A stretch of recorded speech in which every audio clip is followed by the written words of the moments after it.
শুভ সন্ধ্যা। বিস্তার চিটাগং আর্টস কমপ্লেক্সের নিয়মিত সাপ্তাহিক আন্তর্জালিক সাহিত্য বাসর পাণ্ডুলিপি করে আয়োজনের ৫৭তম পর্বে আপনাদের স্বাগত জানাচ্ছি। আমাদের এই পর্বের অতিথি কবি, প্রাবন্ধিক ও অনুবাদক জ্যোতির্ময় নন্দী। জ্যোতির্ময় নন্দী চট্টগ্রামের মানুষ, জন্মেছেন চট্টগ্রাম শহরেই ১৯৫৬ সালে এবং তার পড়াশোনা ইংরেজি সাহিত্যে, জীবিকার মাধ্যম হিসেবে বেছে নিয়েছিলেন সাংবাদিকতাকে। দীর্ঘদিন প্রচার মাধ্যমের সঙ্গে যুক্ত ছিলেন। মুদ্রিত পত্রিকা, বৈদ্যুতিন মাধ্যম, টেলিভিশন চ্যানেল, নানা কিছুতে দীর্ঘদিন ধরে তিনি সাংবাদিকতা করেছেন এবং এই মুহূর্তে বর্তমানে বলা যেতে পারে এক ধরনের স্বাধীন লেখালেখিতেই যুক্ত রেখেছেন নিজেকে। তিনি মূলত কবি, একেবারেই স্বভাব কবি বলতে যা বোঝায়, তিনি অবিরল ধারায় কবিতা রচনা করেন, প্রচুর কবিতা লিখেছেন, কিন্তু তিনি একটু প্রকাশ কুণ্ঠ। যত না লিখেছেন তার চেয়ে কম প্রকাশিত হয়েছে এবং যত না প্রকাশিত হয়েছে তার চেয়ে কম গ্রন্থিত হয়েছে। তবু এর মধ্যে কিছু কিছু বই আমরা তার কাছ থেকে পেয়েছি, যার মধ্যে উল্লেখযোগ্য হচ্ছে শিশু তুমি মাটির কাছে, আছে পান পাত্রে গুচ্ছিত রাত, তার একটা উল্লেখযোগ্য সাম্প্রতিক কাব্যগ্রন্থ হচ্ছে আমার কবিতা যেন থাকে দুধে ভাতে। এছাড়া শিশুদের জন্য একটি ব্যাকরণ ভিত্তিক গ্রন্থ রচনা করেছেন ছড়ায় ও ছন্দে যুক্তাক্ষরে ছড়াছড়ি নাম দিয়ে।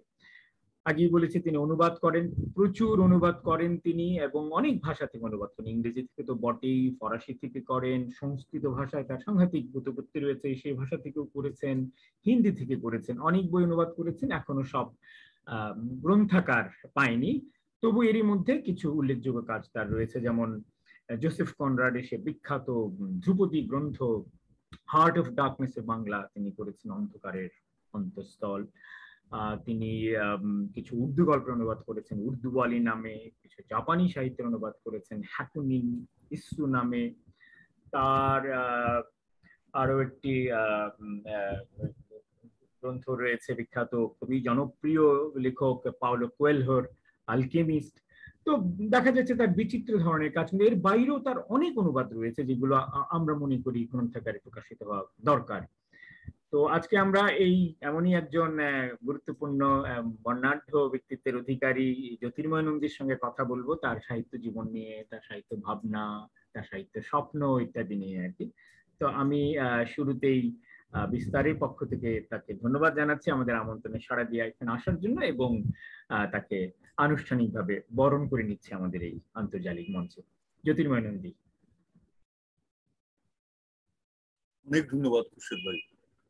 আমি আলম খুরশেদ আমার বন্ধু, তাও প্রায় বন্ধুত্বের বয়স বোধহয় পরিচিতি এবং বন্ধুত্বের বয়স বোধহয় প্রায় 40 বছর হয়ে গেল, নট লেস দেন। তখন দুজনেই কাঁচা ছিলাম, এখন দুজনেই ঝুমো হয়েছি। এবং এর মাঝখানে আলম খুরশেদ দীর্ঘদিন বাইরে ছিলেন। সে ছিল বৃত্তের বাইরে, আমি বৃত্তের ভেতরে।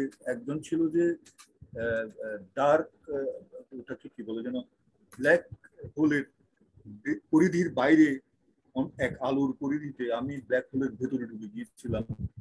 তো বলে যে ব্ল্যাক হোলের ভেতরে ঢুকে গেলে আর বেরোতে পারে না, কিন্তু সে হকিংস আবার নিজেই স্বীকার করে গেছেন যে না, ব্ল্যাক হোল থেকে বোধহয় কিছু কিছু আলো বোধহয় বেরিয়ে আসতে পারে, কিছু কিছু আলো একদম শেষ দিকে বলে গেছে। তো এটা প্রমাণিত করে ব্ল্যাক হোল থেকে আমি বেরিয়ে এসে দেখি ততদিনে খুরশেদ জমিয়ে বসেছেন তার প্রাঙ্গণে, ওই বিশদ বাংলার প্রাঙ্গণে। ওই সময়ে আমার বোধহয় প্রথম বেরিয়েছিল পান পাত্রে গুচ্ছিত রাত্রি বইটা। এই বইটার কোনো সাড়া নাই, শব্দ নাই, কেউ কোনো এটার একটা সমালোচনা করেনি, তেমন বলার মতো বিক্রিও হয়নি। কিন্তু আলম খুরশেদ ঠিকই খেয়াল করেছেন। উনি আমাকে এটা বেরোনোর পর ওনার ওখানে আমন্ত্রণ জানিয়েছিলেন, এবং ওখানে আমি আমার সবচেয়ে আনন্দের এবং একটা দারুণ স্মৃতি যে আমার বাবা মা, আমার বোন এবং আমার সারা পরিবার ওখানে উপস্থিত ছিল। এবং আমার বাবাকে আমি জীবনে কোনো শান্তি দিতে পারিনি। কবি ছেলে কি করে শান্তি? কবিরা সারা কাউকে শান্তি দেয় না। আমি তো দেখলাম তো কবিরা হচ্ছে সব অশান্তির মাঝখানে, এরা অলওয়েজ ক্রিয়েট সাম। একদম সবচেয়ে যে ঘরোয়া কবি, আমরা যদি সুধীন্দ্রনাথ দত্ত আর রাজেশ্বরী দত্তের দাম্পত্য জীবন নিয়ে কিছু ইয়ে করি, দেখা যাবে যে এই অবস্থা। সুভাষ মুখার্জিকে কিভাবে গীতা মুখার্জি টিকিয়ে রেখেছে এগুলো বলতে গেলে, এগুলো নিয়ে আমাকে কিছুদিন আগে, ওর নাম কি সোহেল অমিতাভ, একটা বই তার ব্যক্তিগত ইয়ে থেকে একটা বই আমাকে এডিট করতে দিয়েছিল ভাষা টাষা। তো সুভাষ মুখার্জির সাথে সোহেল অমিতাভের অনেক ব্যক্তিগত সম্পর্ক খুবই ঘনিষ্ঠ হয়ে গিয়েছিল, প্রায় পারিবারিক সদস্যের মতো।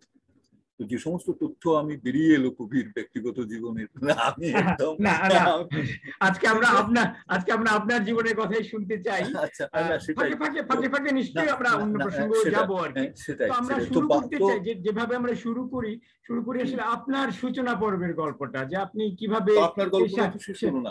না, আমার কেন আমি কৃতজ্ঞ এই যে বাবাকে আপনি বাবা বলেছিলেন যে বাবার একটা আশা হয়েছিল যে আমি বোধহয় কিছু লেখালেখি করতে পারবো এবং সুধী সমাজের দৃষ্টি আকর্ষণ করতে পারবো। বাবা আমাকে একটা বিশাল আস্থা দিয়েছিলেন, এই জন্য আমি আজকেও আপনাকে ধন্যবাদ জানাচ্ছি।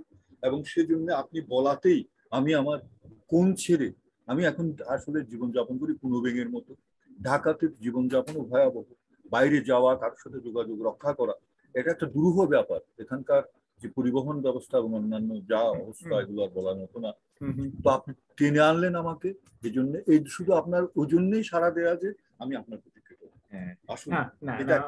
অনেক ধন্যবাদ। সেই সন্ধ্যাটার কথা আমার এখনো মনে আছে। আসলে সত্যি খুব আন্তরিক, একটি খুব হার্দ একটা সন্ধ্যা ছিল, যেটা আমরা এই নাগরিক জীবনে খুব একটা পাই না। সবাই যে যান্ত্রিকতা এমন আচ্ছিন্ন হয়ে গেছে, হ্যাঁ, সেটা একটা ছিল খুবই আন্তরিক, উষ্ণ, খুব হৃদয় বেত্তায় পরিপূর্ণ একটা সন্ধ্যা ছিল। যাই হোক, এবার আমরা আপনার কথা শুনতে চাই।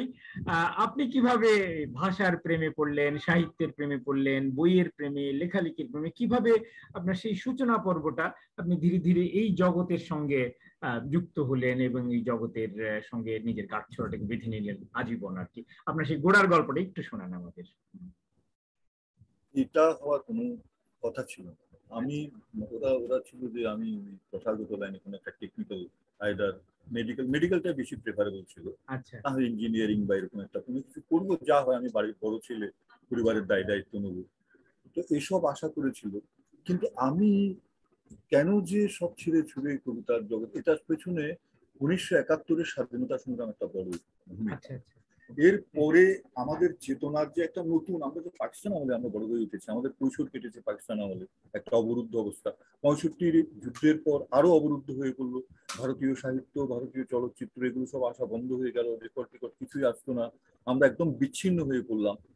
এখানে তার প্যারালাল ভাবে কিছু ঈদকেন্দ্রিক সাহিত্য বা গড়ে তোলার চেষ্টা করা হলো বটে, কিন্তু সেটা তো কয়েকশো বছরের না, অন্তত 150 বছর ধরে গড়ে ওঠা কলকাতার, যে 200 বছর ধরে গড়ে ওঠা কলকাতাতে, ওটার সাথে তো দাঁড়াতে পারে না, তাই না? আমরা এক ধরনের বিচ্ছিন্ন হয়ে পড়লাম। তো স্বাধীনতার পর সব দরজা যেন খুলে গেল। একটা বিশাল চট্টগ্রাম থেকে একটা বিরাট তরুণ সমাজ উঠে এলো, যারা সবাই লেখালেখি করে এবং বিশ্ববিদ্যালয়ে এরাই নায়ক, চট্টগ্রাম কলেজে এরা নায়ক, নগরীর বিভিন্ন সমাজের মধ্যে এরা নায়ক। এটা তখন একটা উদ্দীপনা। এখন তখন আপনার ইয়ের সূত্রপাত হচ্ছে, এই যে আপনার গ্রুপ থিয়েটার আন্দোলনের সূত্রপাত হচ্ছে। এই গ্রুপ থিয়েটারের সাথে যারা জড়িত ছিল, তারাই জড়িত ছিল, কিছু অংশ জড়িত ছিল কবিতার সাথে, তারাই আবার জড়িত ছিল আপনার আর্ট কলেজের যে আপনার যে ছাত্রছাত্রীদের মধ্যে। আপনার মেডিকেল কলেজের প্রচুর ছাত্র আমাদের সঙ্গে জড়িত ছিল। এর মধ্যে একটা বিরাট সাংস্কৃতিক, একটা সাহিত্যিক একটা উদ্দীপনা। এই উদ্দীপনার পরে আমি ভেসে গেলাম।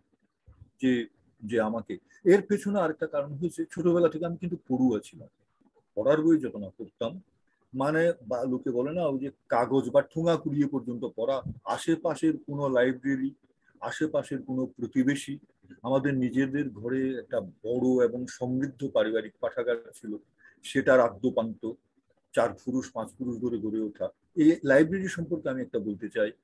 এই লাইব্রেরির মধ্যে 3-4 পুরুষের মনন, চিন্তন, তাদের সাহিত্য চেতনা, রুচির একটা একটা পরিচয় ছিল ওর মধ্যে। আমার প্রপিতামহের কেনা বা বৃদ্ধ প্রপিতামহের কেনা বইপত্র, তারপর আপনার পিতামহের কেনা কোন ধরনের বইপত্র, পিতার কেনা কোন ধরনের বইপত্র, তারপর আমাদের হাতে কোন ধরনের বইপত্র এসছে। আমি একটা জিনিস খেয়াল করে দেখলাম যে পারিবারিক লাইব্রেরিতে 1930 পরের কার সাহিত্য, বিশেষ করে কবিতা, যে বুদ্ধদেব বসু, এই আপনার এই সুধীন্দ্রনাথ দত্ত, জীবনানন্দ দাশ, এরা আমার এই এদের কোনো জায়গা ছিল না, ওরা ছিলেন না। এটা আমার পক্ষে কৈশোর পর্যন্ত খুব মঙ্গল হয়েছিল। এখানে যে সাহিত্যটা ছিল সেটা হচ্ছে অত্যন্ত পজিটিভ, এবং সেটা মানুষকে সবসময় একটা ইয়ের দিকে নিয়ে যায়। এখানে কিন্তু 30-এর পরে গদ্য যারা লিখেছেন তাদের অনেকের লেখা ছিল, অসিন্ত কুমার সেনগুপ্ত বা থেকে শুরু করে আমাদের বহুল প্রচলিত নিহারঞ্জন রায় বা ফাল্গুন মুখার্জিও ছিল, বা ধরেন গিয়ে এই প্রচুর বিদেশি অনুবাদ ছিল আপনার মারিয়া রিমার্কের all the quiet in the western front, কিংবা জন স্টেইনবেকের মুনিস ডাউন, এগুলো যেগুলো আমার মনে পড়ছে আর কি, পার্লেসবাকের গুডার, তারপরে আপনার নেহেরু আপনার ডিসকভারি অফ ইন্ডিয়া, বা গ্লিমসেস অফ ওয়ার্ল্ড হিস্ট্রি, বা ইন্দিরা গান্ধী, ওই জওহরলাল নেহরুর letters from a father to his daughter, Indira গান্ধীকে লেখা চিঠির সংকলন, বা এই নবীন চন্দ্র সেনের পুরো গ্রন্থাবলী অনেক ছিল। আর ছিল পুরনো প্রবাসী ভারতবর্ষ, বসুমতী, বিচিত্রা, বুঝলেন? এগুলো তো আপনি বুঝতে পারছেন, এগুলো মানে সুবর্ণ ভান্ডার। এগুলো তো সারাত সার, ওই সময়কার সৃজনশীলতা এবং বুদ্ধিবৃত্তির একটা সারাত সার ছিল, সারাত সার ছিল।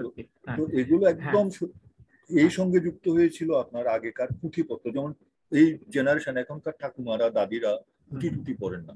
আমাদের ঠাকুমাদের আমরা দেখেছি দুপুরবেলা পুঁথি পাঠটা অবশ্যই কাশী কৃত্তিবাসের রামায়ণ বা কাশী আমদাসের মহাভারত নামিয়ে পড়ানো হতো। তারপর মনসা পুজোর সময় সারা মাস ধরে ওই আপনার 22 কবির সেই মনসামঙ্গল, আপনার 22 কবির পুঁথি বলে পরিচিত আমাদের এখানে, 22 কবির মনসা পুঁথি হিসেবে চট্টগ্রাম অঞ্চলে পরিচিত। এবং ফর ইউর কাইন্ড ইনফরমেশন আমি কথাটা জানিয়ে রাখি, আমাদের চট্টগ্রাম অঞ্চলে মনসা পূজাটা একটু, যেহেতু এটা পাহাড় জঙ্গলের জায়গা ছিল, সাপের খুবই উপদ্রব ছিল, তাই একটা বৃহত্তর আঙ্গিকে করা হয়। মহাসমারোহ, অনেকেই বলে যে এটা হিন্দুদের কুরবানির সাথে তুলনা করা হয়, এরকম ধুমধামের দিক থেকে।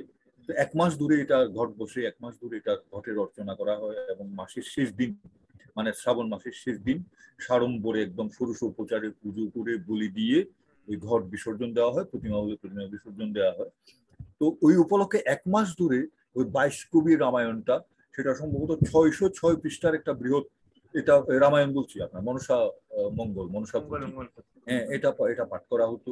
এটা আছে, এই রামায়ণ মহাভারত আছে আপনার। শুনুন, আমার মানুষের জীবন এক বিচিত্র জীবন। আমাদের যে জীবন কেটেছে, আমি এই মা বাবার সাথে শহরে থাকতাম না, আমি ঠাকুমার সাথে শহরে থাকতে বাধ্য হয়েছি, কারণ আমার ঠাকুমা আমাকে ছাড়ার পাত্র না। গ্রামে থাকতেন আপনি? আমি 12 বছর ঠাকুমার সঙ্গে থাকতাম। ওখানে আমার খুল্ল প্রপিতামহ ছিলেন। খুল্ল প্রপিতামহ হচ্ছে আমার প্রপিতামহের ছোট ভাই। উনি আবার হচ্ছেন সম্পর্কে সূর্য সেনের, আমাদের বিপ্লবী সূর্য সেনের পিসেমশাই। উনি খুব বৃদ্ধ ভদ্রলোক ছিলেন। ওনার মুখে আমরা সূর্য সেনের গল্প বইপত্রে পড়ার আগে ওনার মুখ থেকেই আমরা সব ডিটেলস অনেক ছোটবেলায় একদম গল্পচ্ছলে শুনতাম। তারপর ওনার মুখে রামায়ণ মহাভারতের গল্প, বাল্য শিক্ষার পাঠটা ওনার হাতে হয়েছে। শুনুন, বাল্য শিক্ষা, আজকে আমি একটা কথা এখানে আবার বলতে চাই, আপনারা অনেকেই বলে আবার ভুলে যায়। বাল্য শিক্ষা যে একবার পড়েছে ঠিক মতো, রামসুন্দর বসাকের বাল্য শিক্ষা, সে বাংলা বানান আর ভুল করবে না।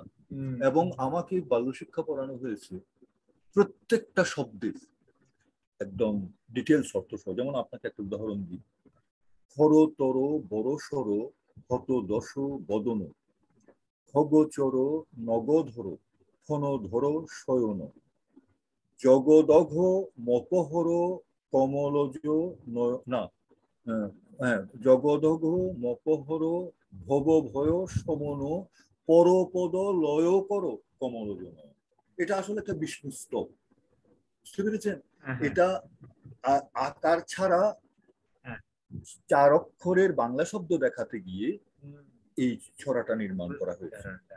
থরতর বড়সড় মানে এটা বৃন্দাবনের একটা গল্প, প্রবল বৃষ্টিতে ওই না এইসব গল্প শুনতে গেলে দিন ফুরিয়ে যাবে মুহূর্তে, চোখের পলকে। আমরা তবু আমাদের কিছু আনুষ্ঠানিকতা গুলো আছে, যুদ্ধ সম্ভব আমরা এগিয়ে নিয়ে যা। বোঝা গেল যে আপনার একটা পাঠের একটা পরিমণ্ডল ছিল, পারিবারিক একটা আবহ ছিল, এবং হ্যাঁ সব 71-এর স্বাধীনতা যুদ্ধ আর স্বাধীনতার পরে আপনার ভিতরে একটা জাগরণ ঘটিয়েছে, সাহিত্যিক জাগরণ। হ্যাঁ, তো এরপর তো হ্যাঁ বইপত্র ধীরে ধীরে বেরোনো শুরু করলো, যদিও আপনার লেখা না অনেক দেরিতে হয়েছে, আমি জানি অনেক দেরিতে হয়েছে, এবং যতখানি উচিত ছিল ততখানি এখনো হয়নি, অনেক হয়তো বা অগ্রন্থিত রয়ে গেছে।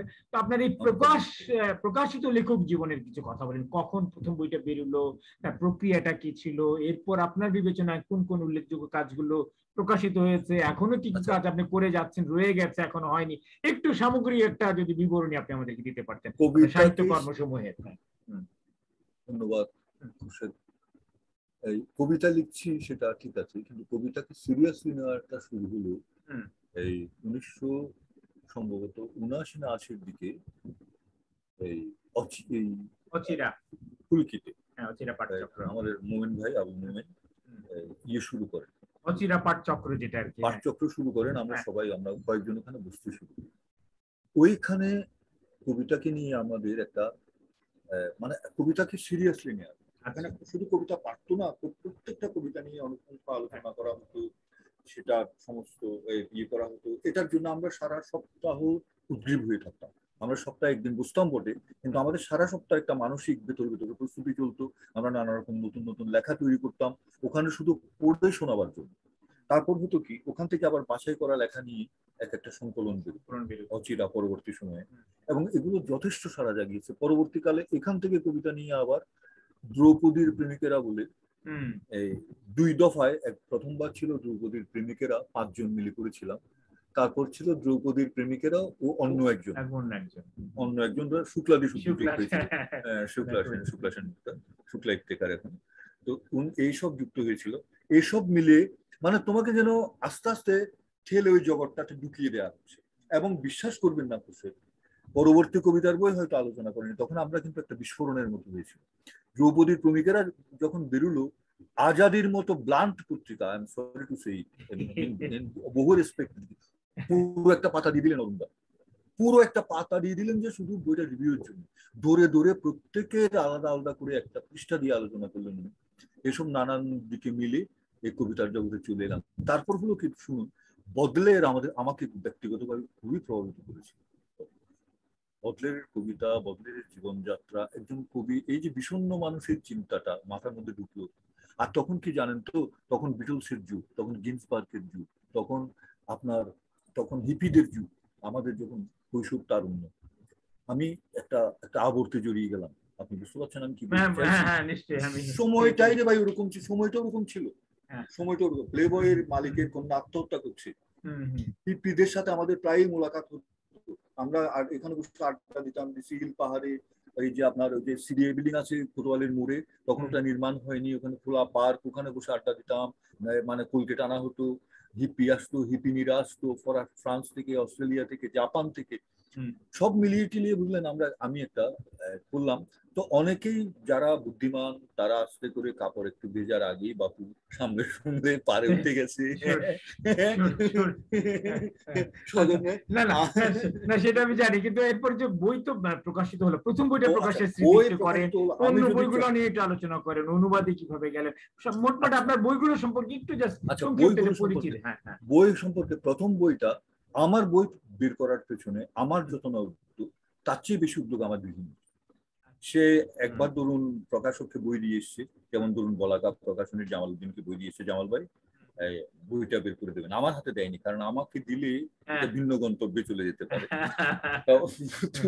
উনি দিয়ে বেরিয়ে আসার পরে আমি জামাল ভাইকে গিয়ে বললাম যে জামাল ভাই ওখান থেকে আপনি 5% আমাকে দিয়ে দিন, না দিলে কিন্তু আমি বুঝাবো, আমি আপনাকে পাণ্ডুলিপি করবো না, আপনার কাজটা। বলছে দেখুন আমি বৌদির কাছ থেকে বইয়ের কথা দিয়েছি। বলছি ঠিক আছে, আপনি এইভাবে করে করে সে আমার বই বের করেছে। প্রথম বইটা বের করলো, না প্রথম বইটা জামাল বের করতে পারেননি, প্রথম বইটা বের করলো অ্যাড কমিউনিকেশনের দীপক দত্ত, পানপাত্রে গুচ্ছিত রাত্রি, যেটা আপনি আমাকে ইয়ে করলেন। তখন অনেক দেরি, তখন আমি অনেকটা বলতে গেলে প্রৌঢ়ের দলে। সেটার কথা 2007 কি 8 এর দিকে বোধ হয়, 8-এর দিকে বোধ হয়, না 7-8-এর দিকে না, এটা বোধহয় বেরিয়েছে 5 না 6-এর দিকে। আচ্ছা, তারপরে সাথে আমার ছেলেটা মারা গেল, একটা বাচ্চা মারা গেল, এটা একটা সেট ঘটনা। আর শিশু অনেকেরই মরে, কিন্তু যে আগুনের মধ্যে দিয়ে যায় সেই আগুনকে মানে জানে আর কি। তবু 80-20 ধ্বংসে নিয়ে যায়, এই অবস্থা। আমি খুবই আহত হয়েছিলাম, খুবই দুঃখ পেয়েছিলাম। আরেকটা বই করলাম, এটা করলেন জামালউদ্দিন সাহেব, এই শিশু তুমি মাটির কাছে। আমার কবিতাতে বের করতে আগ্রহ ছিল, বের করার পর বইগুলো নিয়েও আমার অনেক অবহেলা আছে। 3টে কবিতার বই আমি কোনো রকম যত্ন নিইনি। তারপর আমি ঢাকায় চলে আসার পর অশোক চৌধুরী বললো যে দাদা আরেকটা বই বের করেন। আমাদের বৈশাখীর যে বার্তা প্রধান বৈশাখীর তখন আমি চা নিয়ে এসে আমার খুব স্নেহ করে আমাকে, কেমন বললো দাদা আপনার বই বের করে না, আমি এটা ব্যবস্থা করছি। সে আবার করে এখান থেকে, এটার নাম কি ছিল, অন্নমুখ প্রকাশনী থেকে আমার এই কবিতা যেন থাকে দুধে ভাতে, আমার কবিতা যেন থাকে দুধে ভাতে বেরোনোর পর এখন কথা হচ্ছে খুরশেদ, আপনি যেটা বলেছিলেন, কবিতা আমি মানে চাইলে যে প্রত্যেকদিন হয়তো চাইলে প্রত্যেকদিন 2-4টেও লেখা যায়, কিন্তু সে তো আর লেখা হয় না, অত বেশি লেখা ভালোও না, ইয়ে হয়ে যায়, বেশি জুলু হয়ে যায়, পানসে হয়ে যায়। তো কিন্তু সেই অনুপাতে বই, আর ইদানিং কালের মধ্যে আমার কবিতা যেন থাকে দুধে ভাতে বেরিয়েছিল বোধহয় 2016 না 17 দিকে, এরপর আর কোনো বেরোয়নি। এর মাঝখানে অন্য বই কিছু অনুবাদ বেরিয়েছে, বেরিয়েছে, তো আরো কিছু অনুবাদের বই কাজ চলছে। কবিতার কথা যেহেতু উঠলো, কবিতা নিয়ে খানিকটা কথা বলি, কারণ আমার কাছে আমাদের অনেকের কাছে আপনি মূলত কবি, আদ্যবান্ত আপাদাবস্থায় একজন কবির জীবনী যাপন করেছেন। তো কবিতার কাছে আপনার আসলে আরাধ্য কি ছিল, কি চেয়েছিলেন কবিতার কাছ থেকে? এবং আপনার কবিতা, আরো অনেকেই তো কবিতা লেখে, আপনার কবিতা অন্যদের চাইতে আপনি কোন দিক থেকে আলাদা করেন, স্বতন্ত্র করেন, বা এখনো আপনার সামগ্রিকভাবে আপনার যে কাব্যচিন্তা যেটা, সেটাও যদি একটু আমাদের সঙ্গে ভাগ করে নিতেন আর কি, আপনার ব্যক্তিগত পরিসর থেকে। কবিতা, এই সত্যি কথা বলতে কি, কবিতা আমি দেশ বিদেশের নানান জনের কবিতা যদ্দূর সম্ভব হয় পড়েছি, অনেক অনেক অনুবাদ করেছি। এর মধ্যে নাই যে মানে তামিল, মালায়ালাম, বার্মিজ থেকে শুরু করে, সিংহলি থেকে শুরু করে খ্যাত অখ্যাত ভাষা, লাটভীয়, যুগোস্লাভীয়, রোমানীয়, কি নাম বলে, এই আপনার ইংরেজি তো আছেই, ফরাসি, স্পেনিশ, সব ভাষা কি আমি জানি না। তবে এখন গুগল ট্রান্সলেটের কল্যাণে আমাদের কাজ অনেকটা অনেক সোজা হয়ে গেছে। আমি যখন কাজ শুরু করি তখন তো আমাদের হাতে বলতে গেলে কিছুই ছিল না, উই ডান এভরিথিং ম্যানুয়ালি। একটা ভালো ডিকশনারি পর্যন্ত ছিল, অনেক কষ্ট করে করতে হতো। এখন সেই তুলনায় আমাদের প্রযুক্তি অনেক সাহায্য সহযোগিতা দিচ্ছে। যে কোনো একটা নামের উচ্চারণ, ধরুন একটা লাটভিয়ান কবি, ইংরেজিতে একটা উচ্চারণ, লাটভিয়াতে ওদের ভাষাতে আরেকটা উচ্চারণ। না সেটা আমি জানি, কিন্তু আপনার কবিতার ক্ষেত্রে বলছিলেন যে কবিতার কাছ থেকে আপনার সাধনাটা কি, আপনার কাব্যচিন্তাটা, কাব্য ভাবনাটা কি আসলে কোন দিক থেকে স্বতন্ত্র? তারপর আছে কবিতার দর্শন, কবিতার পেছনে তার প্রচুর দর্শন আছে। এর মধ্যে সারিয়ালিজম, গথিজম, ফগিজম, হ্যান্ডিজম, বহু কিছু আছে। এগুলো সম্পর্কে আমি কিছু ধারণা নেওয়ার চেষ্টা করেছি, এদের একসময় অনুসরণেরও চেষ্টা করেছি, অনুকরণের চেষ্টা করেছি। এবং আপনি আমার যদি পুরনো কবিতা দেখেন, তাদের বাক্যরীতি, তারপর একসময় বুঝলাম যে এগুলো আসলে আমি কি করছি, এগুলো কি আমার পাঠকের হাতে ঠিক মতো পৌঁছচ্ছে? হয়তো আমার পাণ্ডিত্যের প্রকাশ ঘটছে, হয়তো আমার সীমিত কিছু কবি বন্ধুরা হয়তো কিছু উপলব্ধি করতে পারছেন, কিন্তু চিরায়তের আমি খেয়াল করে দেখলাম যে মানুষ কোন কবিতা মনে রাখে। আমি দেখলাম যে মানুষ যে কবিতাগুলো একটা সম্পূর্ণ ক্রিয়েশন হয়ে উঠেছে সেগুলো মনে রাখে। যে কবিতাগুলো মনে হয় যেন কবির হৃদয় থেকে একটা স্বতঃস্ফূর্ত একটা প্রবাহের মতো বেরিয়ে এসছে, সেটা আরেক পাঠকের মনের মধ্যে স্বতঃস্ফূর্ত ভাবে এমন ভাবে ঢুকে যায় সেটা তার পারে না। তার নানা রকম উদাহরণ আছে, তার ক্লাসিক উদাহরণ আছে, তার সরল পয়ার একদম সাধারণ উদাহরণ আছে, তার লোকজ উদাহরণ আছে, কিন্তু আমরা মনে রাখার সময় সেই কবিতাগুলোকেই মনে রাখি। বাকি কবিতাগুলোকে আমরা পড়ি, জ্ঞানের হাততালি দিই, কিন্তু ভুলে যাই। সুরেন্দ্রনাথ দত্তের সবচেয়ে পাঠযোগ্য, সবচেয়ে বোধগম্য পংক্তিগুলোকে আমরা মনে রাখি, বাকি সব বিস্মৃত। বিষ্ণুদেও তাই, বাকিরাও তাই। আমরা এই এই আপনার ইয়েকে, আল মাহমুদকে যত সহজে আমরা কোট করে দিতে পারবো, তত সহজে আমরা অন্যান্য কবিকে কোট করতে আমাদের অসুবিধা হবে। রবীন্দ্রনাথের আমরা সেসব কবিতাকে আমরা মনে রেখেছি যেগুলো ওভাবেই চলে এসছে প্রবাহে, যেমন ধরুন উদাহরণ দিয়ে শোনার কবি।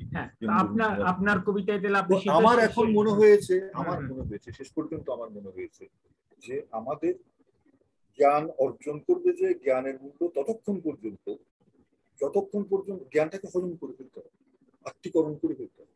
আত্মীকরণ করে ফেলার পর তুমি জ্ঞানের কথা ভুলে যাবে।